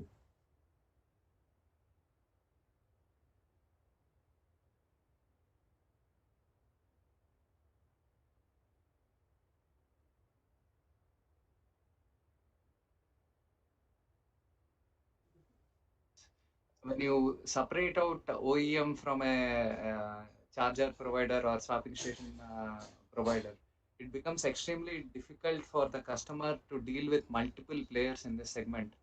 So basically, you need to take an integrated approach towards electric vehicles, especially once you get off the two-wheeler segment, which is the slow-speed two-wheeler segment. Once you are getting onto vehicles which have much more higher capacity and which would want reduced charging time, you need to handle the entire ecosystem for your customer to have confidence in adopting electric vehicles. So in that respect, I believe that partnerships would be very difficult because in India, whenever something goes wrong, it is always the other guy's problem, not our problem. So especially when you're developing a new product and creating new business models, there will always be mistakes that will happen. And instead of learning from it, most of us get into blaming each other for it. So that is the reason we try to handle this, the entire ecosystem ourselves, wherein our customer, we are the only point of contact for our customer, no matter what happens from the time the vehicle gets charged to the time the vehicle is running on the for their applications and all. So I see an integrated approach being a requirement for adoption of electric vehicles, and I think integrated approach makes sense for the B2B segment, B2B last mile delivery segment, where it is much more controlled environment compared to the B2C segment, where you will have to set up a lot of infrastructure, swapping stations before you could roll out vehicles onto the platform.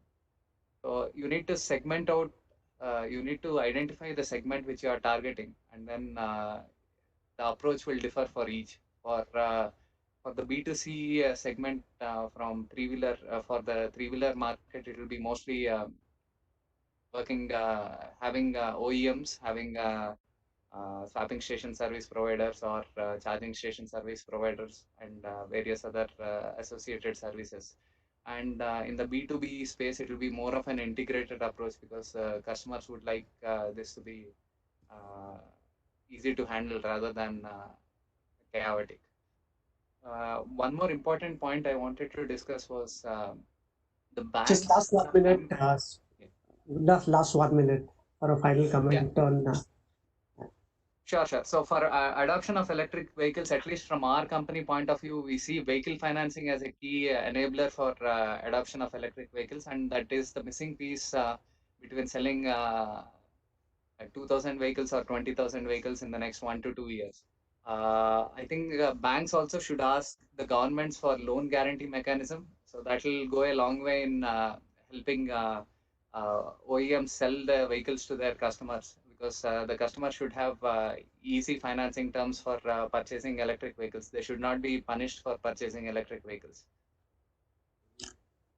Thank you, Raja. I'll quickly go on to Mr. Atmanathan for his final word on what is needed to pace up localization, and can we explore the Make in India for the world? I think the best is to actually drive numbers, the demand side, right? So that's what Naveen was talking about as well. So the numbers, if they are driven through schemes, the supply chain will grow to its own extent. Having said that, one is the startup ecosystem, where we do work up with startups, but there are two risks, right? They may not be pan-India or pan-global kind of aftermarket backup, and they may not have the financial strength to grow with us. So we try and enable partnerships with established players like Dana with TM4 or Danfoss with the guys in Denver, Colorado. So I think the ecosystem is ready in terms of technology, but not in terms of the other criteria and supply chain, in terms of numbers, big players, ability to support product across geographies. So it'll be interesting to see how it pans out. But the first step will be to show long-term numbers potential, both in terms of regulatory roadmaps as well as in terms of schemes. Thank you, sir. Thank you so much. And, I thank the panel. We quickly have to take some questions. And my team has listed some of the important questions that have come up. So this is Mr. Sunil Nair to Mr. Munjal. Are OEMs looking at the subscription-based models for batteries, and what is the charging-related strategy for two-wheeler in general and Hero Motors and Hero in specific? So what we are doing, we've actually we've partnered with a number of companies on a subscription-based model of battery swapping for their vehicles. So we are working with a number of companies in this process.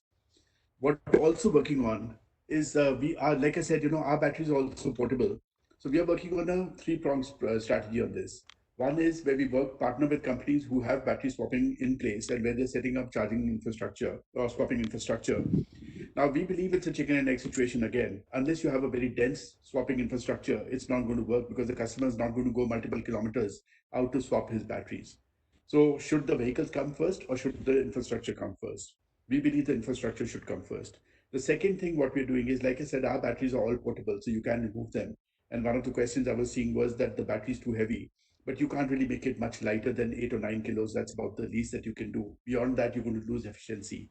The third thing, what we're doing is to eliminate range anxiety problems that customers still have. Like we are installing a very dense charging infrastructure. We've already installed about 700 odd stations in South India. The target is across India in the next 2 years to install about 20,000 of these. Now, these are going to be standard charging points where the way you charge your mobile phone. So it's going to be a three-pronged approach because we don't know exactly at this point of time which really is going to work. Is it going to be swapping with your customers? Swapping makes sense for B2B at this point of time, but not for B2C, simply because that infrastructure doesn't exist right now. But as it comes in, some customers may be willing to go in for that option as well. Thank you, Mr. Munjal. Mr. Ajay Bhatia, his question is to Mr. Karthik. There are many teams working on EVs in local colleges and competitions such as Formula Bharat are providing them a platform. These students are representing India on an international level, but they struggle with funds, technology development and implementation due to less industry and government support and high costs involved with EV powertrains. Wouldn't it be useful and advisable if they receive more support so that the industry also has a skilled workforce ready to design EVs that they can easily tap? I'm not It's a very pretty long clear. question. Yeah, I'm not very clear, but if the question is, do these guys need support? There are two, three supports, right? One is an academic It's largely the system in funding terms of support, yeah. yeah. The second is the funding support.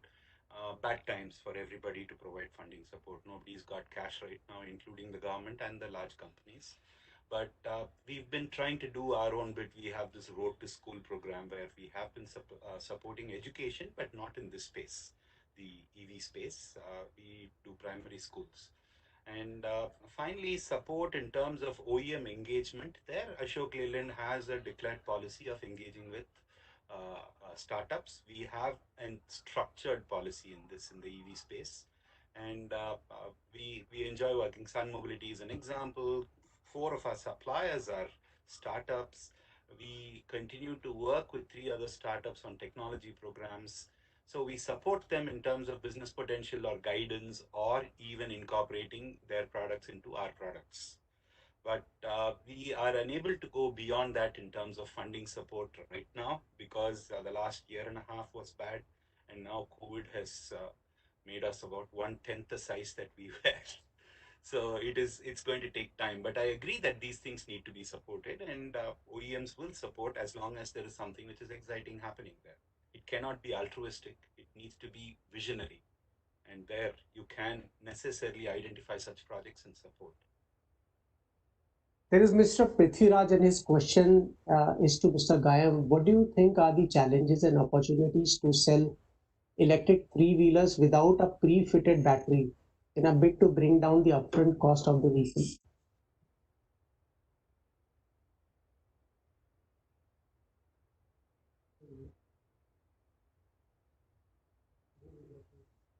You have to unmute. Hello. Yeah. Yeah.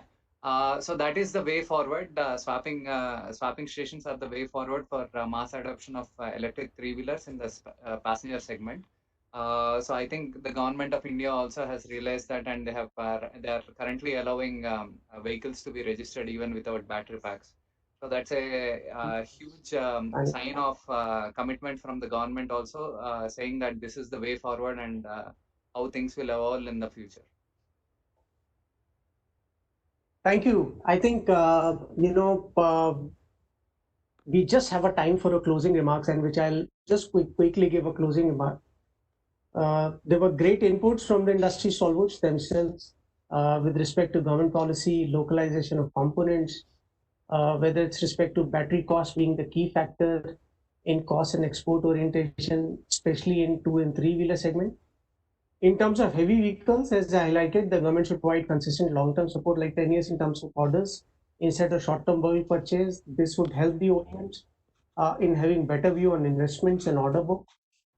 And finally, which every panelist has highlighted, the need to involve the financial sector as this particular sector grows in the economy. With this, I thank every panel, every panelist for the fantastic views. And over to Manoj Khurana for the next panel. Thank you, Bhupesh. Glad to Thank join. you.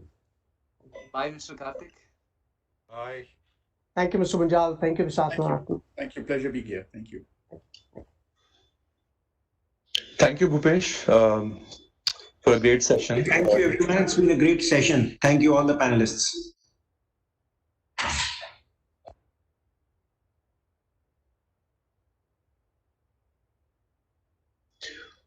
Sure. So I will start now for the second session. Thank you, Bhupesh, for setting it up.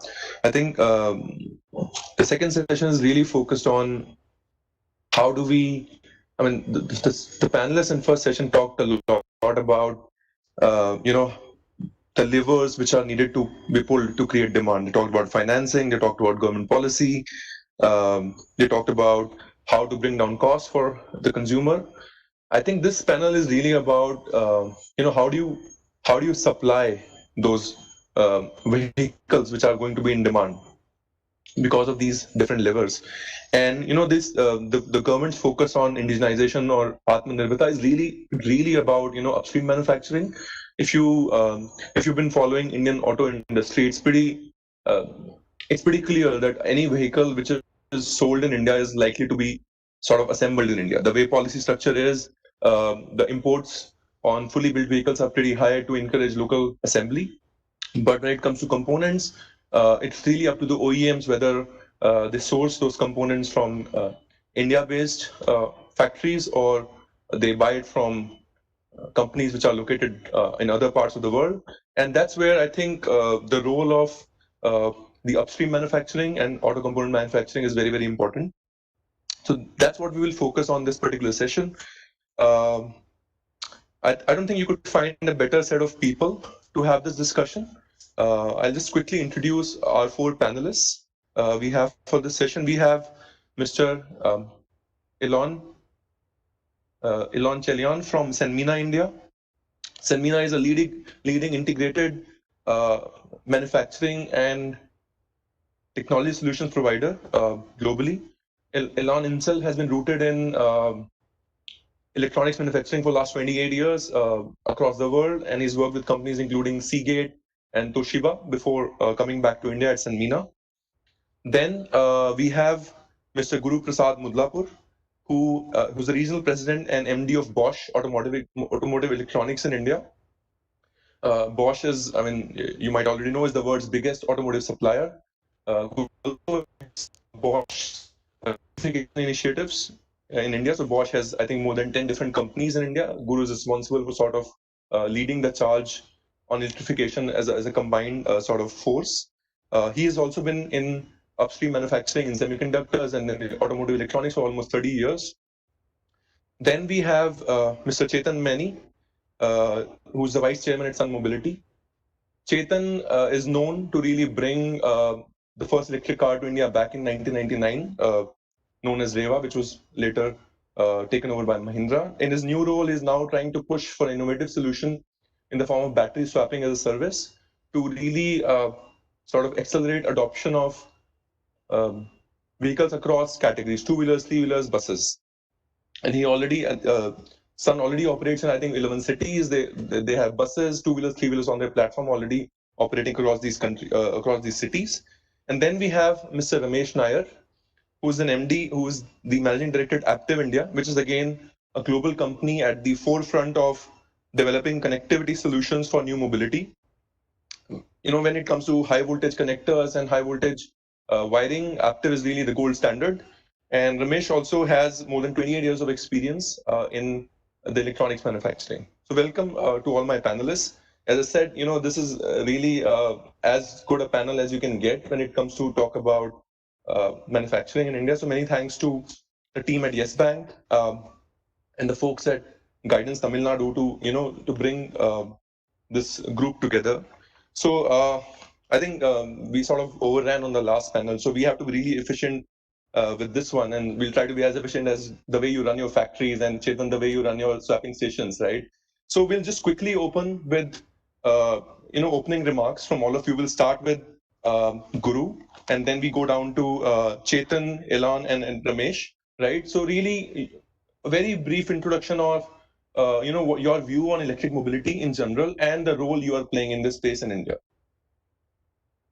Okay, thanks, Manoj, and glad to be on this panel. Bosch, as you know, is a global player, quite active in electromobility worldwide. And I head automotive electronics in addition to all the electrification at Bosch in India. The approach so far has been that we pre-invest in some areas where it makes sense to localize. We go with the market in some areas where things are going faster, for example, in two and three-wheelers. But continue our global efforts to bring high quality, reliable solutions into the Indian market as things go on. This has really been the approach, and I think you specifically wanted to touch upon localization. Localization, in my view, is not the highest priority as of now, although it's one of the key things to make EVs going in the long run.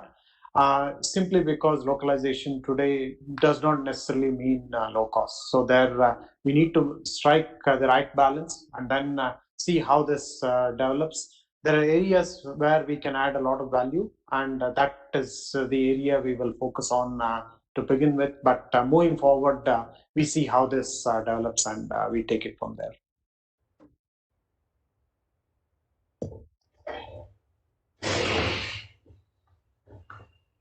Yeah, Chetan, please go ahead. Hi, good afternoon, everyone. Pleasure to be here today. And I think that from the EV industry, COVID has definitely created an impact on all of us. But I think that in general, the EV industry now is here to stay based on where the technology is, the government, the emissions, the cost coming down. And I think the reassurance of the cleanliness that we've seen over the last few months is going to be another big driver in IC's markets. And I'm seeing that more in the certain segments like the delivery segments where people have made a lot of commitments to electrification as a result of what they've seen on this area. So I think from a post-COVID point of view, I see delivery as being a large part on 2, 3, and 4-wheelers. I see personal mobility on 2-wheelers going up a lot because people would like to have social distancing. And I see a combination of what I would call shared but personal mobility on 2 and 3-wheelers. So if you think about the Ulus and the bouncers who use 2-wheelers, or do you think of certain, instead of larger buses, people would be using maybe 3-wheelers on more often. So there will be personal as well as shared transportation. So I think this is going to be a larger change for India on this front. In what we do and the role we try to play in this whole process is we're focusing on the 85% of the market, which is 2-wheelers, 3-wheelers, and buses. Today, the focus more is trying to create an open architecture platform for all 2 and 3-wheelers, which is around 23 million vehicles produced last year. And the idea is, can you get one solution that fits all on this front? And so by using 1 battery, 2 batteries, or 3 batteries, we can fit a bunch of form factors on this area. And as fundamentally battery swapping reduces the upfront price, addresses the issue of range anxiety, and refueling is under 2 minutes to address the issue of refueling time. So the idea we feel is with these areas, we could really make a difference. And our thought process is very partnership approached. So on one side, we have teamed up with over 10 OEMs who we integrate our technology with. On the other side, we have looked at a lot of players on the mobility solutions. So the Smarties and the Ubers and a host of fleet providers that we're working with. On the third side, we look at the distribution and network on this front. And we, a couple of months ago, signed up with Indian Oil Company, where we now have access to 30,000 outlets, and we're setting up the pilot of around 30 stations, which we are on way. And the fourth is we want to bring in partners who we believe could help from a technology point of view. And recently, Bosch has come on with an investment in the company. So we really feel that the way the future of electric mobility for us is around partnerships that would really enable the entire industry to grow. And how can we create an open solution that the entire industry can benefit and is a win-win for all the stakeholders, be it an OEM, us, energy provider, fleet operator. And only then I think can we really scale the industry. Thank you. Thanks, Chetan. Elan, can you go next? Hey, good afternoon, everybody. Let me give a brief introduction about Sanmina. Before that, I would like to congratulate Guidance, S Bank, and Tamil Nadu government for this initiative. And Sanmina is one of the top EMS companies in the world, Fortune 500 company, and we do high complex mission critical products for top OEMs and innovative companies in medical, telecom, automotive, and industrial products. Probably many of us do not know that we are producing electronics modules for one of the top OEMs of electric cars in North America. And in India, we are doing various electronics modules for all top OEMs of the world, and then 2-wheelers and 4-wheelers. And our recent initiative and our relation with the Indian government and building the nation in terms of electronics is in producing supercomputers and high complex medical products. And we believe this EV will fly. And we started our journey 10 years ago. And we work with various OEMs, and we are delivering a lot of high complex electronics modules for them. And in Tamil Nadu, we have collaboration with SIPCART and then Tamil Nadu government, and we are developing a center of excellence to nurture new talent and innovation. So what we believe is, as a very conservative or cost-sensitive society in India, we should look for innovation. And then on the other hand, we try to have a technological partnership with other better technology across the world. And we do have a very good engineering pool in India. So we have to nurture our engineering talent and then challenge ourselves to have a cost competitive solutions. If you see in EV, there are three major components. One is the motor. I can say it is kind of our heart. Another one is the electronics. It is like our brain. And next one is the battery, the lungs. All these things needed to run. So the major contributor of the cars come from the battery. And I don't want to charge my car or my vehicle every day. So I would like to do the charging once in a week. So we have to look for long range batteries with a cost effective solution. So we should challenge ourselves to go for innovation in terms of batteries and all other components of EV. So this is what I have as of now. Back to Manoj. Thank you, Elon, for really setting it up like that. I could see smile on the faces of our panelists as well. Now we have Mr. Nair from Active. Hey, can you hear me? Hello, Manoj, can you hear me? Yes. Okay, so thanks, Manoj, and very, very good afternoon to all the panelists and distinguished people on the audience. Just to give a brief of what automotive industry in general is and what we at Aptiv are doing. So if you look at the automotive industry, which is at the onset of disruption, which is in an unprecedented scale, as we know, which is driven by mainly three factors, which is technological. The first is technological, which is autonomous driving, electrification, and connectivity. And then again, it's social, which is urbanization, rapid urbanization, then shared services, and a new way of working. And now also we are seeing a lot of disruptions in the way we work, shared workspaces, work from home, and all that. And again, third, the final and most important one is the regulatory.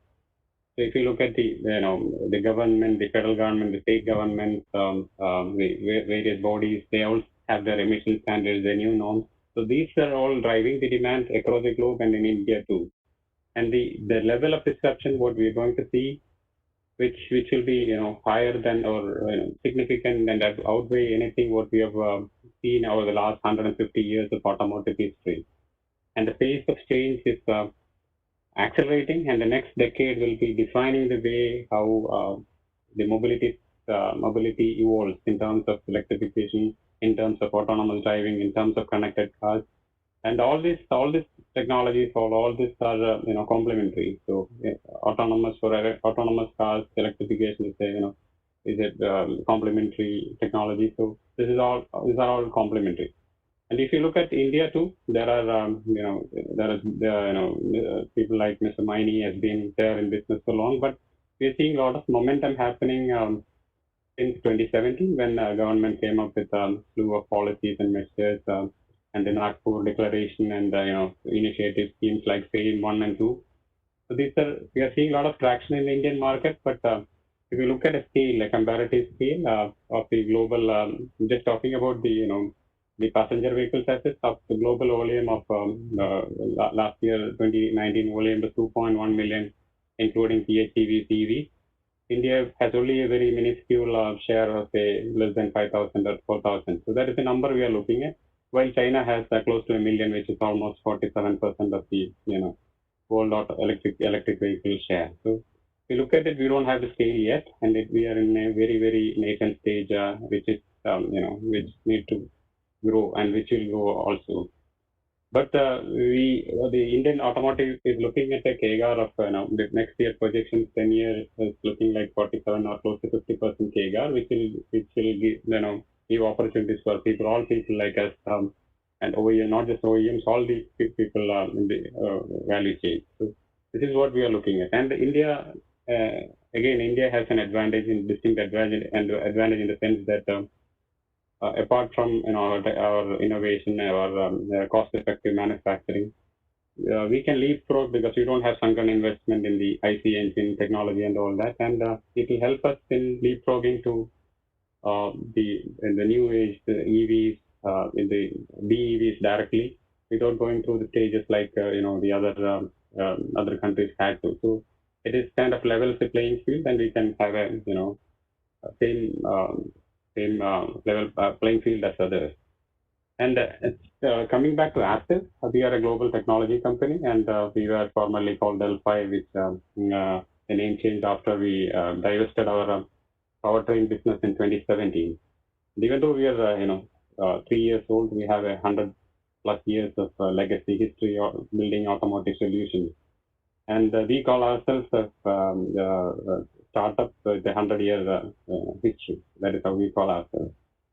And we traditionally all our businesses are in the we call 3 mega trends, which is safe, green, and connected. So all our product portfolios will be all in the safe, green, or connected. So and electrification falls in the green category, as everybody is aware. And we have been developing products for the EV segment in the last couple of decades, and we provide high voltage architecture, high voltage connection solutions, power distribution boxes, charging cord sets, and all globally. And in India too, also we have been working with a few OEMs, and we started manufacturing in India last year in 2019. We started manufacturing for a few Indian OEMs. So we are getting there, and we also have an engineering center which is very key, and which we consider as vital for getting to this market or accessing this market. So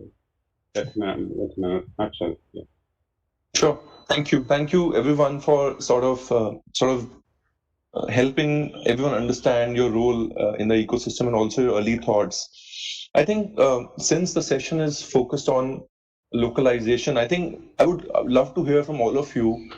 What does success look like? I mean, what is a good level of localization, especially considering we are in early stages?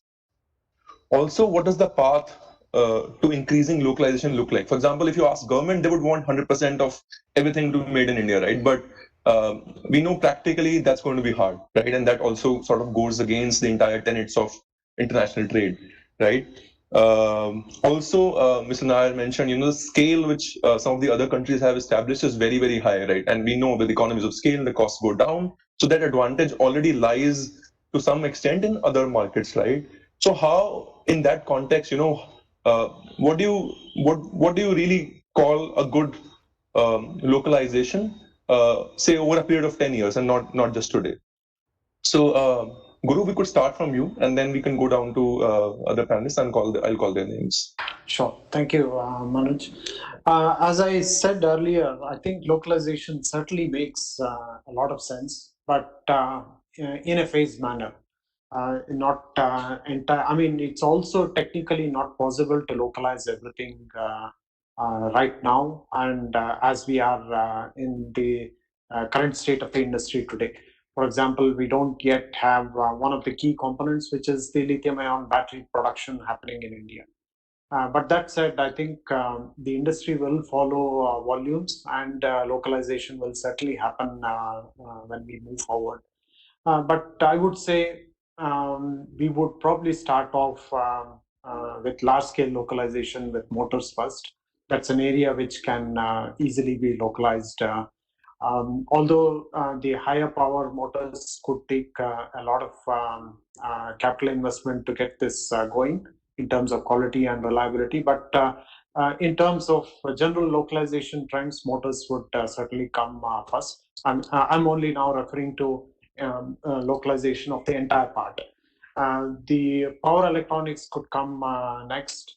Power electronics, although the electronics will continue to be imported and will be produced at the best costs all over the world.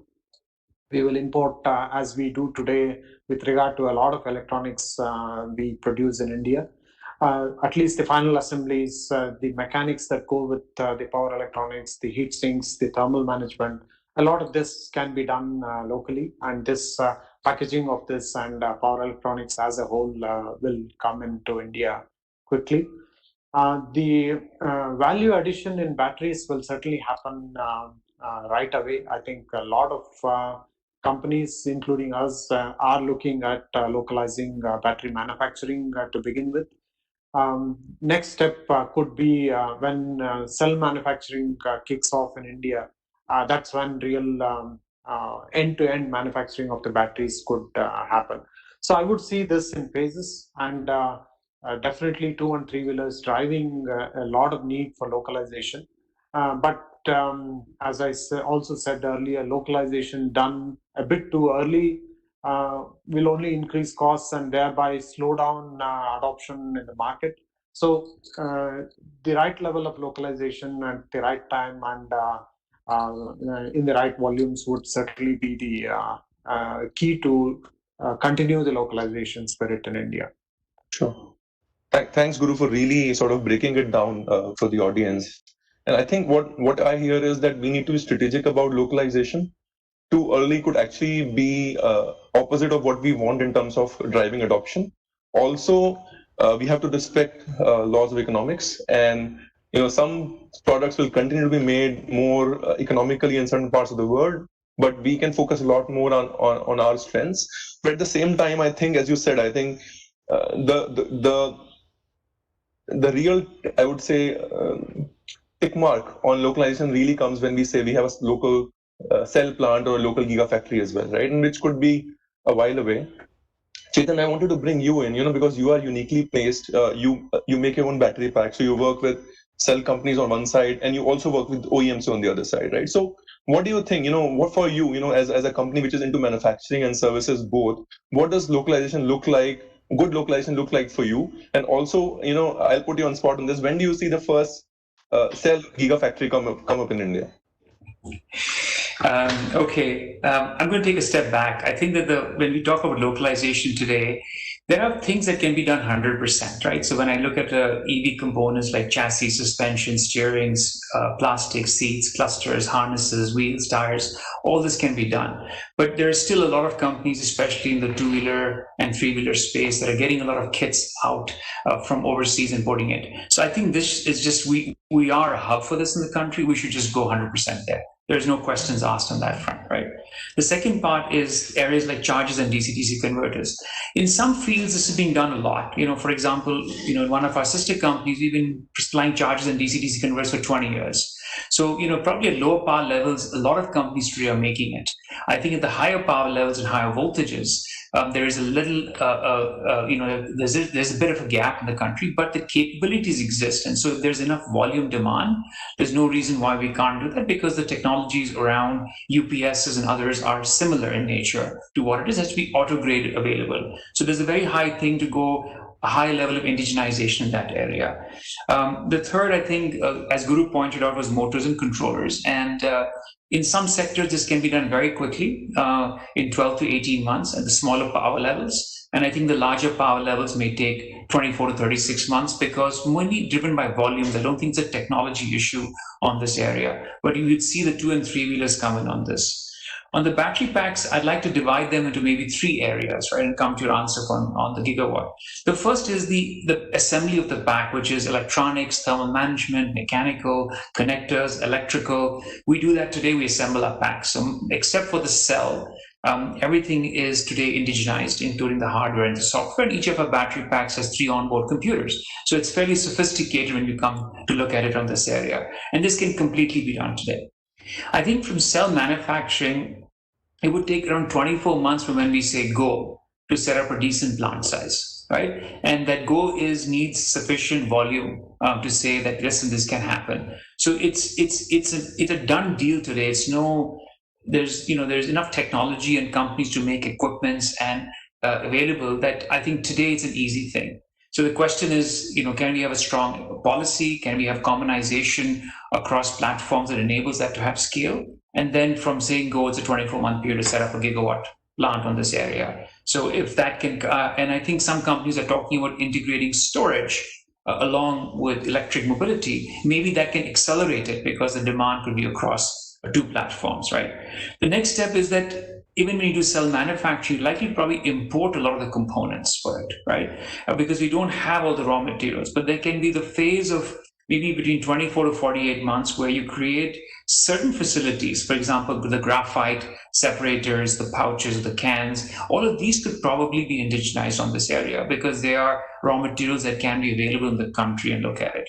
And then comes the last bigger question that when you really want to go all the way to the lithium side, and I think this is where we probably need longer term partnerships. Like we've done on the oil side with South America and other countries that have larger reserves, where we can go down to the raw material side of it.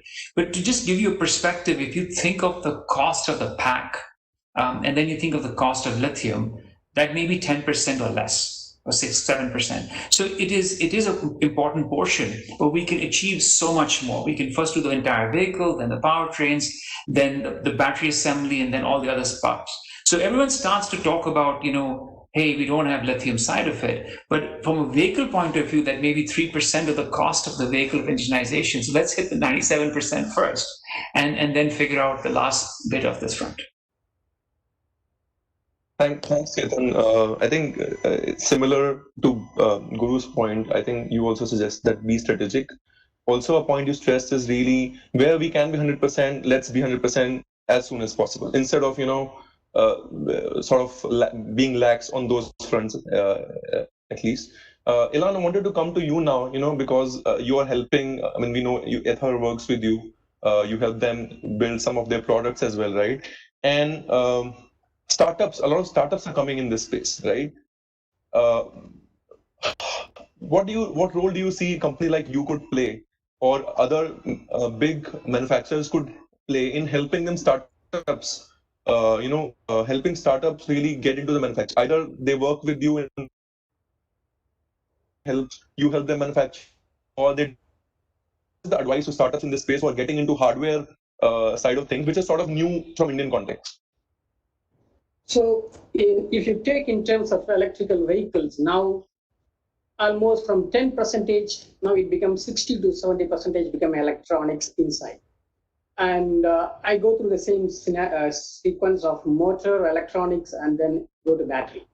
So if you see the motor, there is a showcase. I can say Tamil Nadu is ahead of the curve in bringing motor manufacturers to Tamil Nadu. It is because of a collaboration with our even though startup or some other companies. So it's a collaboration. Government understands that yes, we should move forward. So those kind of initiative already started. But that one or two will not suffice our demand. So we have to work with some more players in motor segment to bring some more technology partners, or we can ask them to put a plant over here to address the motor industry. Electronics is ocean. Even not only in automotive, you consider anything, mobile, we talk about mobile or anything, still we say we produce electronics, but I say no. In electronics, what we produce, still 70 to 80% we are importing.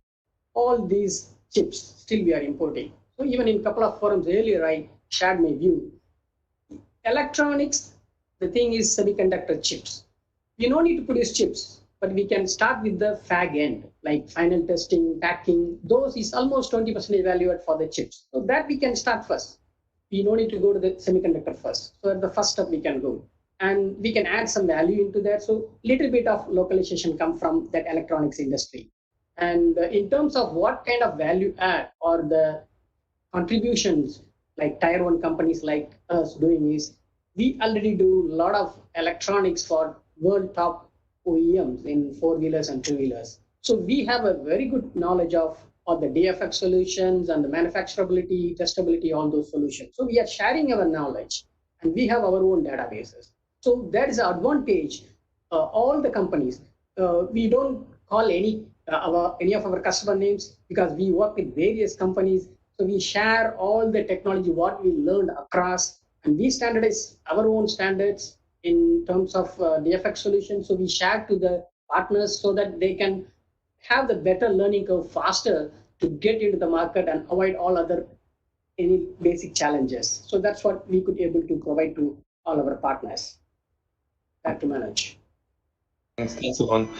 Just quickly wanted to bring Guru in again. He has to rush. So last comments, Guru. and I want to pepper it with some of the comments which you made earlier.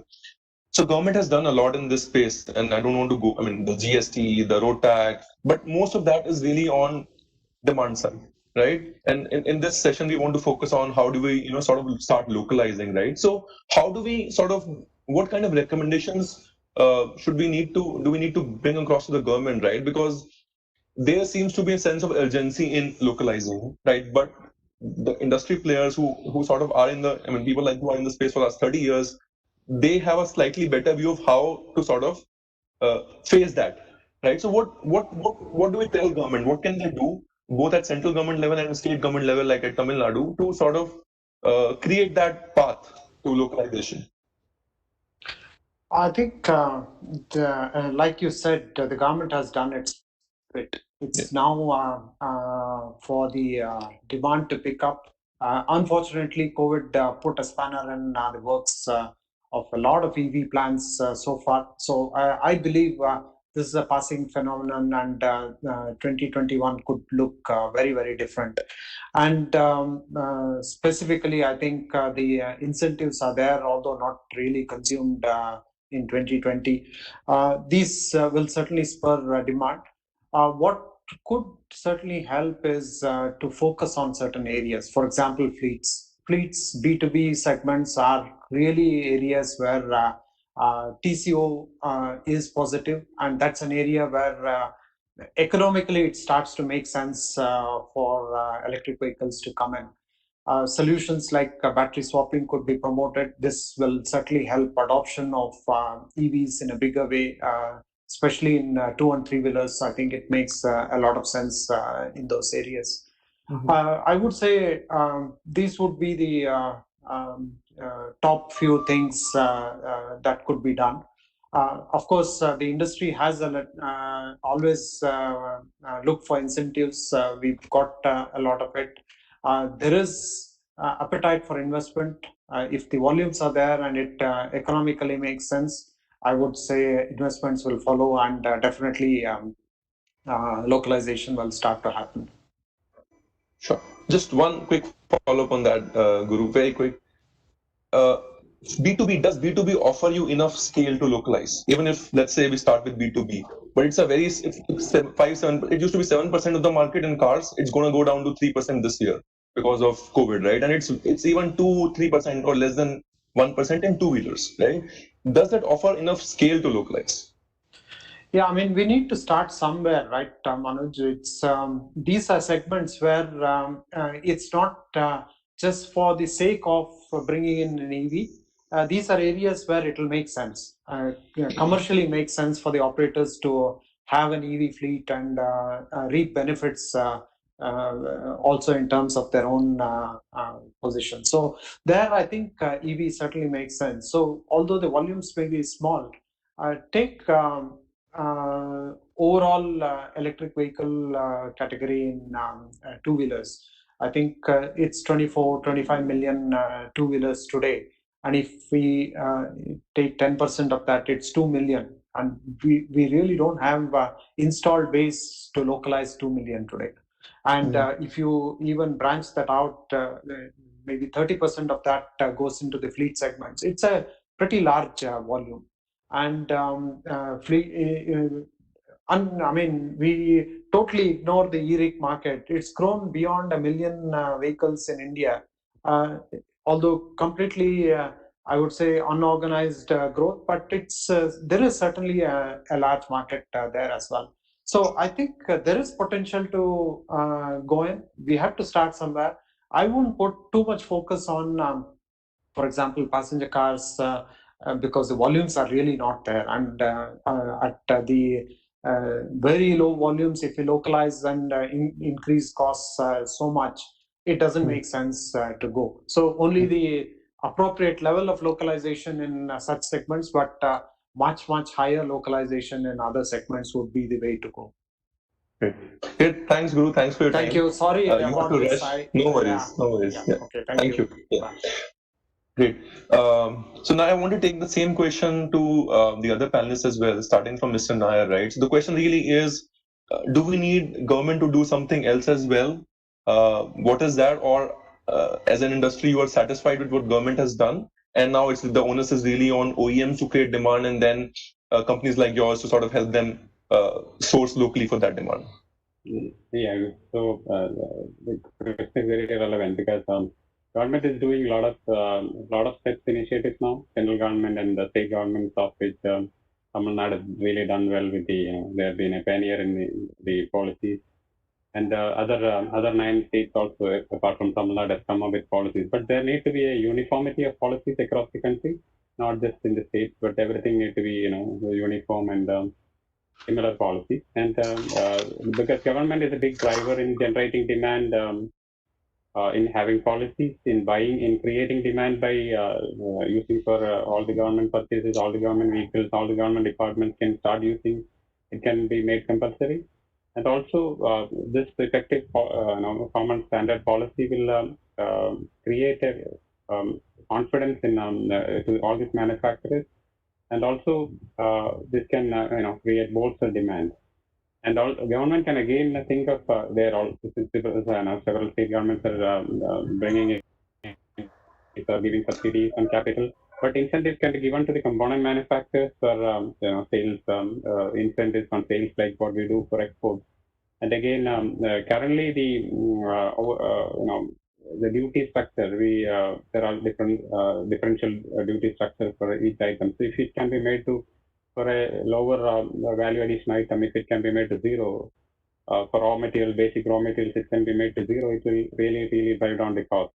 And also, big investment is required in R&D for sure, and labs, testing and validation labs for high voltage testing with capabilities. And government, if government can invest, that can really help all the players in the ecosystem, all the startups. Everybody can make use of that. And again, another main thing is the adoption of standards, because we need to have a common standard. And because globally, if I'm just citing a few examples, because for the inlet, US has a standard called Type 1, and Europe has another standard which is called Type 2 for the inlet, inlet connectors and tailings for the power inlet. And China has a standard called GBT, where Japan has another called CHAdeMO. So India is predominantly using Type 2, but it is kind of standardization. Looking at the volumes off-the-shelf products, if we can look at this having a common standard across India, driven by the government and by across OEMs, will really help in reducing the cost and helping localization the process. And also another aspect is as usage goes up, the power rates in India are not going down either. So if you look at the oil prices, it has not really gone up in the last few years, whereas power has really significantly increased in most states. So if for electric vehicles, if there is some power subsidy, or that will also help for the specific usage, if you can restrict that. Yeah. And also some challenges are from the state or central electricity board, some networks being unstable. So that can also be a deterrent. Unstable networks can be a deterrent also. So these are the just some of the points I would like government intervention. Yeah, thanks. So, thanks, Mr. Nair. I think that's a very sort of important set of areas you've highlighted. I think it's the point around getting the tariff right is very important, especially in the initial period, because we already have higher tariff on the fully built vehicles, so they cannot come anyways. And if you want to promote local assembly, at least the way Chetan and Guru sort of highlighted, at least let them get those input materials at a price. For example, cell, we have a duty of 5%, which is going to go to 10% next year, but we know that we don't have a cell plant coming up. That only increases the price of Chetan's battery, right? So why not just have a clear plan that it's going to be low for a certain time period, and then probably that time period is enough to start looking at localizing. Also, I think the points around technology investments, probably looking at some supply side incentives for manufacturers, which I think Niti Aayog is looking at actively, and we might see something at some point in time. You also talked about standards, so I think I'll pick that sort of point from your inputs and go to now Elan. So in addition to the question I've asked on what else government could do, specifically wanted to get your inputs on does anything need to be done specifically on standards? So one is the charging standards, which Mr. Nair already brought up, but is there any other part of the value chain where the standards need to be brought in at this point in time? So if you see, government, we have overall very good incubation centers in terms of R&D. But the problem here is we develop some of the new technologies, but there is no one to handhold them or fund them until they become mature and manufacturability and the scalability. So government need to have such a special policy or substantial subsidies to bring that R&D and new technology patterns to bring to the scalability. So that funding is not there, so all the people are struggling. That is one. And other one is I can say that why can government think like put a mandate that all the petrol and gas pumps should have the battery charging stations or swappable stations? They have to put some drastic targets. Then only we have to push and get it done faster. So the technology or the policy has to be pushed towards existing available places to bring it with some target numbers. Then we can go into that. And the third one is, I think government is supporting to bring in technology companies to come over here, collaborate with all the players here, and then bring to improve our cost and then the scalability. So these are all the three things what I could see. That's a very valid point. If we look at the markets which Mr. Nair talked about earlier, where the scale at a macro level has come. China, now Europe from this year. I think there's an underlying mandate which is driving it. In China, for example, cities banned conventional vehicles. Then in Europe now this year we have a very strict regulation on emissions, 50 gram CO2 per kilometer, right? And you just can't meet it unless you produce a certain quantum of electric vehicles. I think at some point, maybe not right now, but at some point, India might also need to look at some sort of a mandate. Maybe not a top, or maybe even California, for example, has a California ZEV program, right? So I think India also at some point might need to look at a mandate, and I think maybe Yes Bank team can sort of help conceptualize that and work with the government. Now, sorry, Ilan, go ahead. Our bigger country nearby, you can see all over the road there are e-cycles. So we should not think about one size fits all. We should segment into sub 40 kilometers and more than 80 kilometers. So sub 40 kilometers, we have to go with a different policy so that the crowd will buy more and the incentive should be more. So such a different out-of-box things should come into the place. Sure. Chetan, you've been involved, I would say, the most in the policy side discussion as well, and you sort of had a small win as well recently, wherein formally it was allowed for the batteries to vehicles to be sold without batteries. What else you think government needs to do? Also standards, that keeps coming up, especially for swapping. Do you think there's a need for certain standards, and what are those? So I think in terms of what could be done on this area, you want a level playing field today. And so the taxation policy is such that it doesn't cause a level playing field. For example, if the batteries can be separated, batteries GST is 18%, a vehicle GST is 5%. So batteries should also come at the 5% GST, for example. Second thing is, even Naveen Manjal talked about putting up charging stations all across. We're putting swapping stations all across. But the services related to charging or swapping are today has a GST of 18%, while a charger has a GST of 5%, right? And public transportation today is at 5%. So the services, now you have a rickshaw driver who's using it and he has to pay 18% tax for going green, which doesn't make sense. So what's happening is there should be a level playing field on the taxation policy, that when the government has said they're going to support it, how does it fit into the entire ecosystem? So I think this is one thing that's been missing. The same thing around the subsidy side of it from FAME policy. There's not still clarity around how does for a swap solution, for example, a person get a benefit, right? So the government's policy has to be technology agnostic, and the framework of operations of getting support should also be very clear. There's a gap, what I would call, between the spirit and what's really happening. We need to go by the spirit. The vision is clear in the country, but the ground reality is that to get some of those concessions are challenging. To register some vehicles in certain cities are challenging. To get an electricity connection for putting in infrastructure is very concerning. And while there's a new policy that says that there is lower tariff for electricity, or it's cost plus X% we have to do it, it's a broad policy, but hasn't been implemented by a state. So when someone actually goes to get a station and say, can I get this tariff? He can't get it. So the fact today is that we've got a lot of great policies. Can we first implement them in spirit, right through, get the last operational part be done? That itself will help the industry a lot. And two, rationalize areas around taxation so that irrespective of how you do it, there's a commonness around these. I think these two can benefit tremendously. The third part would be that we always think of, in indigenization, we think of disincentivization, and disincentivization is we increase import duties. What about cross incentivization, right? So let's just take battery packs. Let's get cells today for 0% for a couple of years, right? But let's go packs at 20%.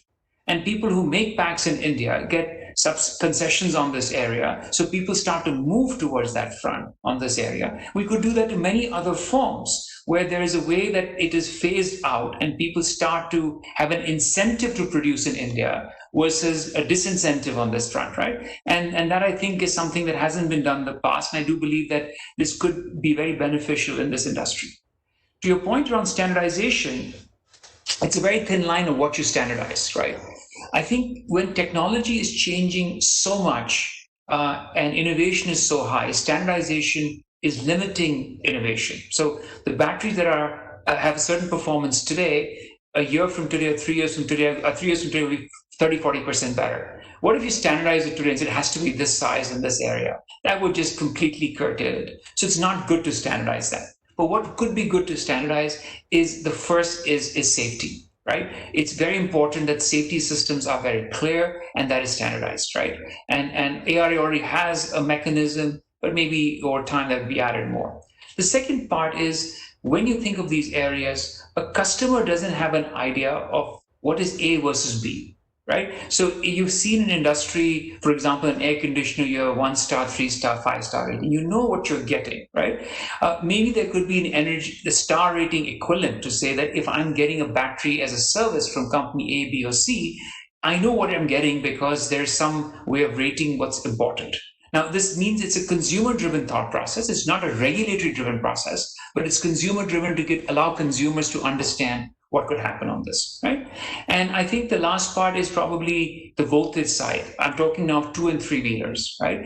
Globally, everyone's worked off 48 volts. Reason is above 60, it's a safety issue. You need redundancy on this area. And a 48 volt system today can go all the way to 20 kilowatts, which means there is no real power level issue from anything from a scooter to probably 1-ton LCV. Can still be powered within that area. And that's like the 23 million vehicles. If you standardize the voltage, which is also being used by the hybrid industry globally on this area for start-stop applications, you're likely to get costs down. You're likely to get standardized of componentries on this area.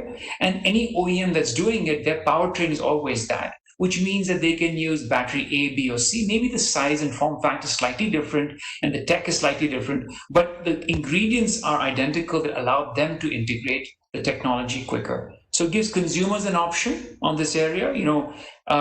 Separating the batteries allows consumers to choose A, B, or C, allows OEMs to probably accelerate because they can work with multiple players, right, on this area. So it allows them to have multiple solutions for customers. Think of different service providers like an Airtel or Reliance, others, right? So you will then have this option for consumers on this area. It reduces the concern from consumers an upfront price on this front, right?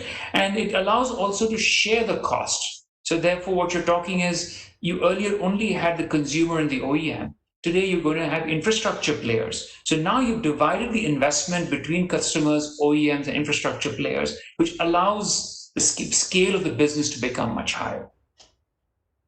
Thanks, Chetan. I think, as I said in the beginning, this is probably the best panel we could get. And now I'm in the list of ideas is becoming too big. I think the challenge really is, and Chetan really highlighted it, and I having worked as part of a government agency myself for almost 2 years, the policy mostly reflects the right ideas, principles. Sometimes it doesn't. For example, in FAME, while we think it's technology agnostic, it's not really technology agnostic because the subsidy is linked to the size of the battery, which discourages swapping and lithium titanate for bus as a solution, right? So I think, I don't know how we do it, but the challenge really is to how do we translate this so much knowledge which the industry has, right, into policy and then bridge the gap into the operational framework which is being created. Somehow that, something is lost in translation.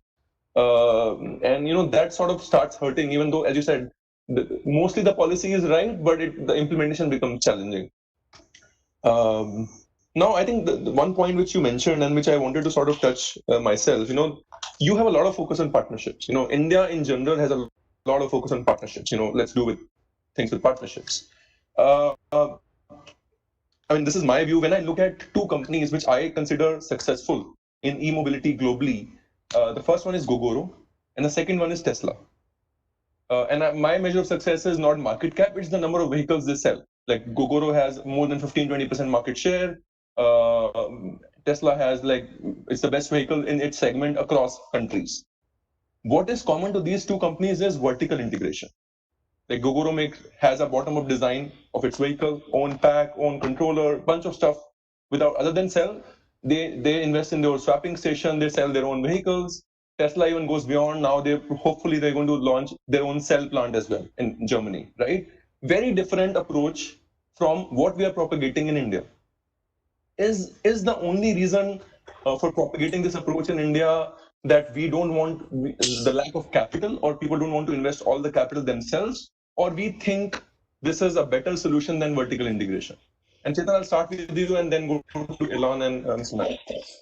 So let me give you the example of the phone industry. Think mid 2000s. Think how Motorola's and Nokia's were vertically integrated. They did everything themselves on this area, which is essential because it wasn't existing on this front. Okay, think today of that within a year, a company knowing nothing can go into mobile phone manufacturing. They get screen from A, battery from B, processor from C, put an Android system, and give a phone at a very different level.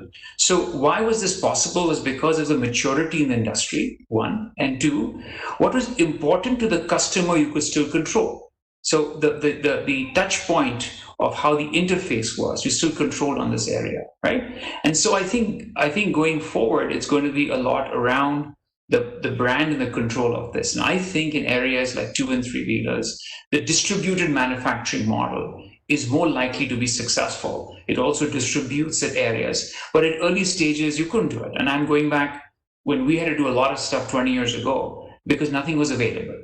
Right, I set up a charger plant, I set up a plastics plant, I set up all these different plants within our group companies because nothing was made in India at that point, and I had to do it. Would I do that today? No, I would focus on what's core to us and use other partners on this area. So I do believe that the partnership model can accelerate, can reduce investments, can accelerate development, while you control what's important to the end customer. The OEM interaction can control that or that partner. Now, the fact when you do this is you have to be hand in glove with people. And do we have a nature as companies and people to do that? And that's where I think we have to step up. Right? It has to be a win-win on this area, not that I'm taking one from you and you're taking one from me. So how do we create win-win situations? If we can do this, I think we can accelerate this hugely. And you talked about these two companies, but you didn't talk about China and what they did, right? So their market, their 3-wheelers is, 2-wheelers is 25 million or 30 million last year. Right? They've gone the approach of democratizing it, right? Where controllers were made at volume by different suppliers, motors at different suppliers. And then you had OEMs who integrated these pieces and put it together, and they went to market in 6 months. So I think that this partnership model has it, but it needs a lot of tier ones. It needs a lot of people to also invest and believe that the other one is also going to do it because you're connected to each other. Right? And so therefore, it is, I think, the long-term way. In the short-term way, I think we'll have to bundle it up to create enough demand for the short term. But I think long-term, the partnership model will be probably more relevant for India. Thanks, Chetan. I won't dwell too much on it, but I think the point around maturity makes a lot of sense. If the market is mature, maybe you work more closely with partners. But I think that's a view.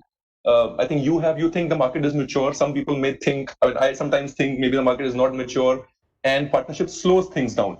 Like if, for example, I don't know, this is my view, if you had vertically integrated from 2017 onwards, right, probably you would have at a bigger scale. Maybe you needed more investment for sure, but you would have more scale on ground today, and then you could unpack into sort of bringing more partners in. Again, this is my view. Ilan, wanted to hear from you as well on this. Then okay, you can share your comment. Yeah.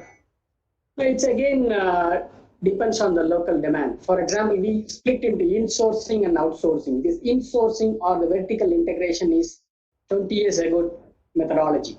So now if you see all the industries, all the companies wants to be product engineering. They don't want to touch their hands in the manufacturing or what are all the other things. So they want to outsource everything. So we are in the outsourcing world, and only lag what we have is the confidence and the demand in the local to go to the outsourcing fast. So one way, if you have a good chunk of money, then people can do it by themselves, all vertical integration. But now the industry itself, there are a lot of kings. We don't want a person with jack of all. We want king in individual area, many kings we have. So we want to utilize many kings to have the scalability faster. So if you want to scalability, you have to go with the outsourcing.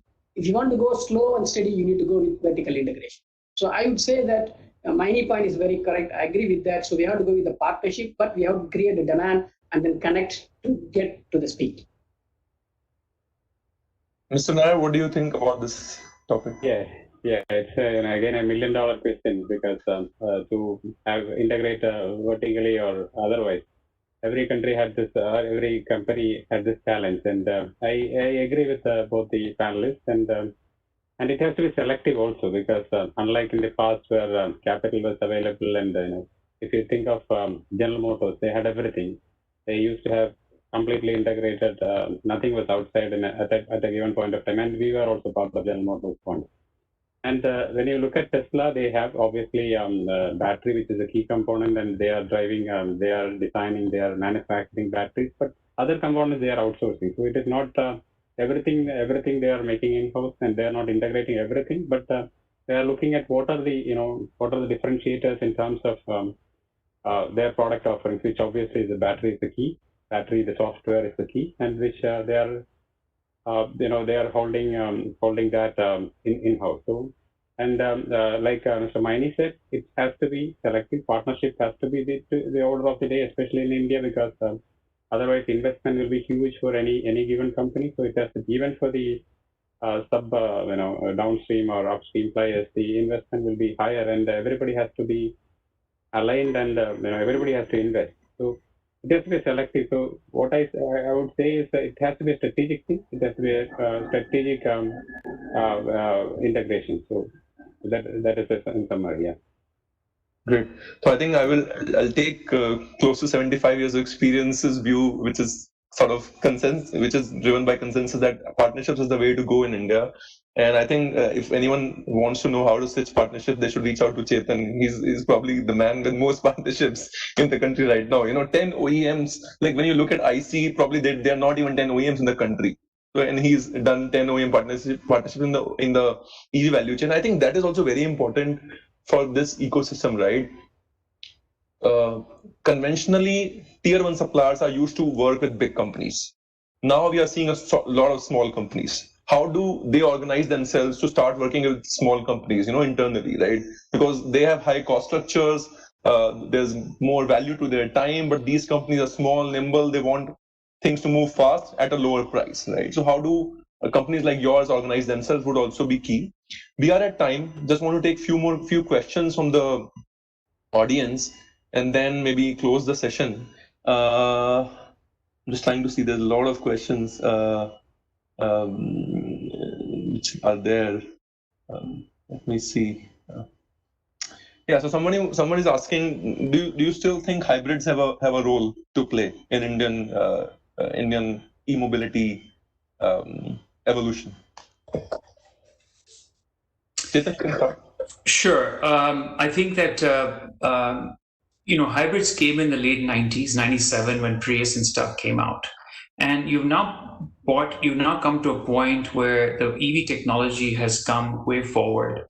So for us as a going forward area, focus needs to be in what's the future. on this front. So hybrids are matured. India has a lot of stop and go driving, much slower speeds. And for these applications and the cost of electrification has come down, it directly makes sense to go electric on this front. Where hybridization could have a role in the next 5 to 7 years is that there are a lot of existing vehicles in the fleet. There could be cost-effective conversion solutions that add hybridization, which could potentially give you a 20% savings on fuel and maybe 20% emissions or 30% emissions. And these technologies could be something that can be added on to existing fleets. But I think from new areas going forward, focus needs to probably be on electrification, which has the most impact, because we think both from an energy security point of view as well as a climate change point of view. And I think the benefits that you will get in the form factors that you have in India on this front, where the car side of it is much smaller and the cars that use high range are much smaller. And in that also the electrification can be much cheaper today. So it doesn't really get you where you want to be today, right? So I think it's like the 2G, 3G, 4G. Now you're setting up a new infra, new business. Where do you focus on? You focus on 4 and 5G, and that's where you put your effort in. Yeah, I think that's also one of the advantages of being a little late to the party. You get to choose the best technology to go after, right? And I think that's what happened with mobile phones in India. Everyone didn't really have to buy that handheld phone, that landline, and we could migrate to mobiles and laptops. Mr. Nair, do you want to also add to the comment on hybrids? Because in India, I mean, in other countries still sort of promote hybrids a little bit, at least plug-in. But in India, we have a very anti-view to even plug-in hybrids. And the GST rate on plug-ins is 43% versus 5% on EVs. Yeah, I also generally agree with what Mr. Maini said. Plug-in hybrids definitely will be there in India. It's the need of the hour in India because of the range anxiety and things like that, because of the infrastructure. So it will be there for more time. And the key point was what Mr. Maini mentioned was it can be retrofitted to the existing thing. So that makes sense in the short to medium term, say 6 to maybe 10 years, till maybe 6 to 8 years. We can look at having plug-in hybrid as well, coexisting with the battery electric vehicles or fully electric. So this can coexist, but at some point of time we have to look fully electric to get the other advantages of zero carbon emission and all that. So it is there. It is on a short to medium term. Hybrid will stay or need to stay. Good. So we are at time. Just would request 1 minute closing remark from all of you on I mean, there are a bunch of suggestions which have already been shared, and I think the onus is on the teams from Yes Bank and Guidance Tamil Nadu to sort of see how we take them forward. I think this is really I would say a lot of which should be actioned on. But just last set of comments on what else could be done or important on localization of the EV value chain. We can start from you, Mr. Nair, and then go to Elon, and then Chetan, we could close with you. Yeah, because this topic, everybody has been talking about this localization, though there is, we have challenges on economies of scale, so limited, OEMs. So we have to have partnerships, and we have to have, consolidation of OEMs. We have to, there need to be public-private partnerships, and again, engineering is the key, innovation is the key, because with the level of startups we have and the innovation we have and we want, that is the key, because innovation is a great driver to even localize. And we need engineering in the sense that it needs to be cost engineering or frugal engineering, especially, for like the battery swapping. We need that kind of initiatives to drive down the cost. And we have to design to a price, design the processes, design the products. Otherwise, we'll never have the required cost. Like Mr. Munjal said, it will be always 20 to 30% of cost, which government cannot subsidize for long. So we have to break the cost barrier, and localization will come, but it has to come because it's the order of the day, because of the current COVID pandemic and the geopolitical situations prove that we have, the localization is a prerequisite. So, and market is exciting at this point. So, everybody need to invest and commit to themselves.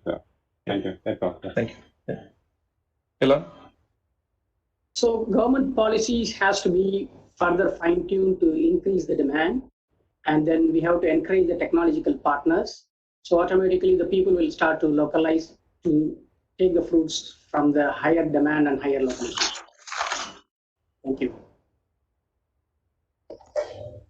So Manoj, I'll add to another point. I think there is an opportunity of commonization with customization to increase volumes. For example, Tesla used the same cell from its car to a truck. You can use the same cell from a two-wheeler to a bus, which means the right technologies, which are India-centric, could create common modules that are platforms for everyone to use, but they will integrate it in their own ways and therefore create the customization and keep the brand value. But if we could create some common thought processes around this, we can drive volumes far, far faster on this area and get a bunch of gigawatt factories to do it. The second part is taking that one step further, you look at areas like battery swapping. More commonization means you're sharing most of it on this area, which again reduces this area. And the third is there's an opportunity to have standardization around electronics a lot. Example, most scooters are either 1 kilowatt or 2.5 kilowatt. Three-wheelers are maybe 3 to 5 kilowatts, right? Imagine having standard 48 volt hardware modules that are built at high volumes and millions at this level. But the software is something that people do themselves. So therefore, there is a differentiation of the acceleration and the optimization of the system, but you use common hardware, which is easily available to everyone, can be fixed very easily and serviced, but you have things. So the key is commonization with customization that would drive volumes and can help indigenization maybe 3 to 5 years earlier. Thanks, Chetan. That's a novel idea. I think I'll take that home with myself as well. Great. Thank you, everyone. Thank you, Mr. Nair. Thanks, Elon. Thanks, Chetan. Thanks to Guru, who left early. I think really powerful discussion, I would say. I do it quite often, and I think this helped me learn a lot myself as well, right? So thanks again to the organizers at Yes Bank and Guidance Tamil Nadu. Now I would request Clifford to sort of come and wrap it up and sort of thank the panelists as well. Hi. Thank you, Mr. Manoj. Hi, good afternoon, everyone. As we come to the end of this session, I'm delighted to thank all the speakers for sharing a wonderful insight. Guidance Northern Investment Promotion Agency, being a 28 years old organization facilitating investment in Tamil Nadu, has taken various measures over the years to keep Tamil Nadu as a top investment destination in India. I would like to thank Dr. Neeraj Mittal, our Managing Director, constantly looking at innovative methods to bring together the ecosystem for collaboration. On behalf of Guidance, I would like to thank Sri Anil Srivastava for delivering the keynote address. My heartfelt thanks to all the panel members who have taken their time out for making this event successful. A very special thank to the Yes Bank team for partnering with Guidance in bringing this event together. Thank you, Mr. Mahesh Krishnamurthy and Mr. Nikhil Sani, for your relentless support. Thank you, Mr. Bhupesh and Mr. Manoj, for moderating the discussion and eliciting the various valuable insight from the panel members. Finally, I'm also thankful all the wonderful participants who attended this session and staying with us for the last 2 hours. I'm Clifford Lee. I'm leading Auto team at the Guidance. I'm be glad to support any of your queries. Wish you all a pleasant afternoon. Thank you so much. Thanks, everyone. Thank you. That's all. Thank you.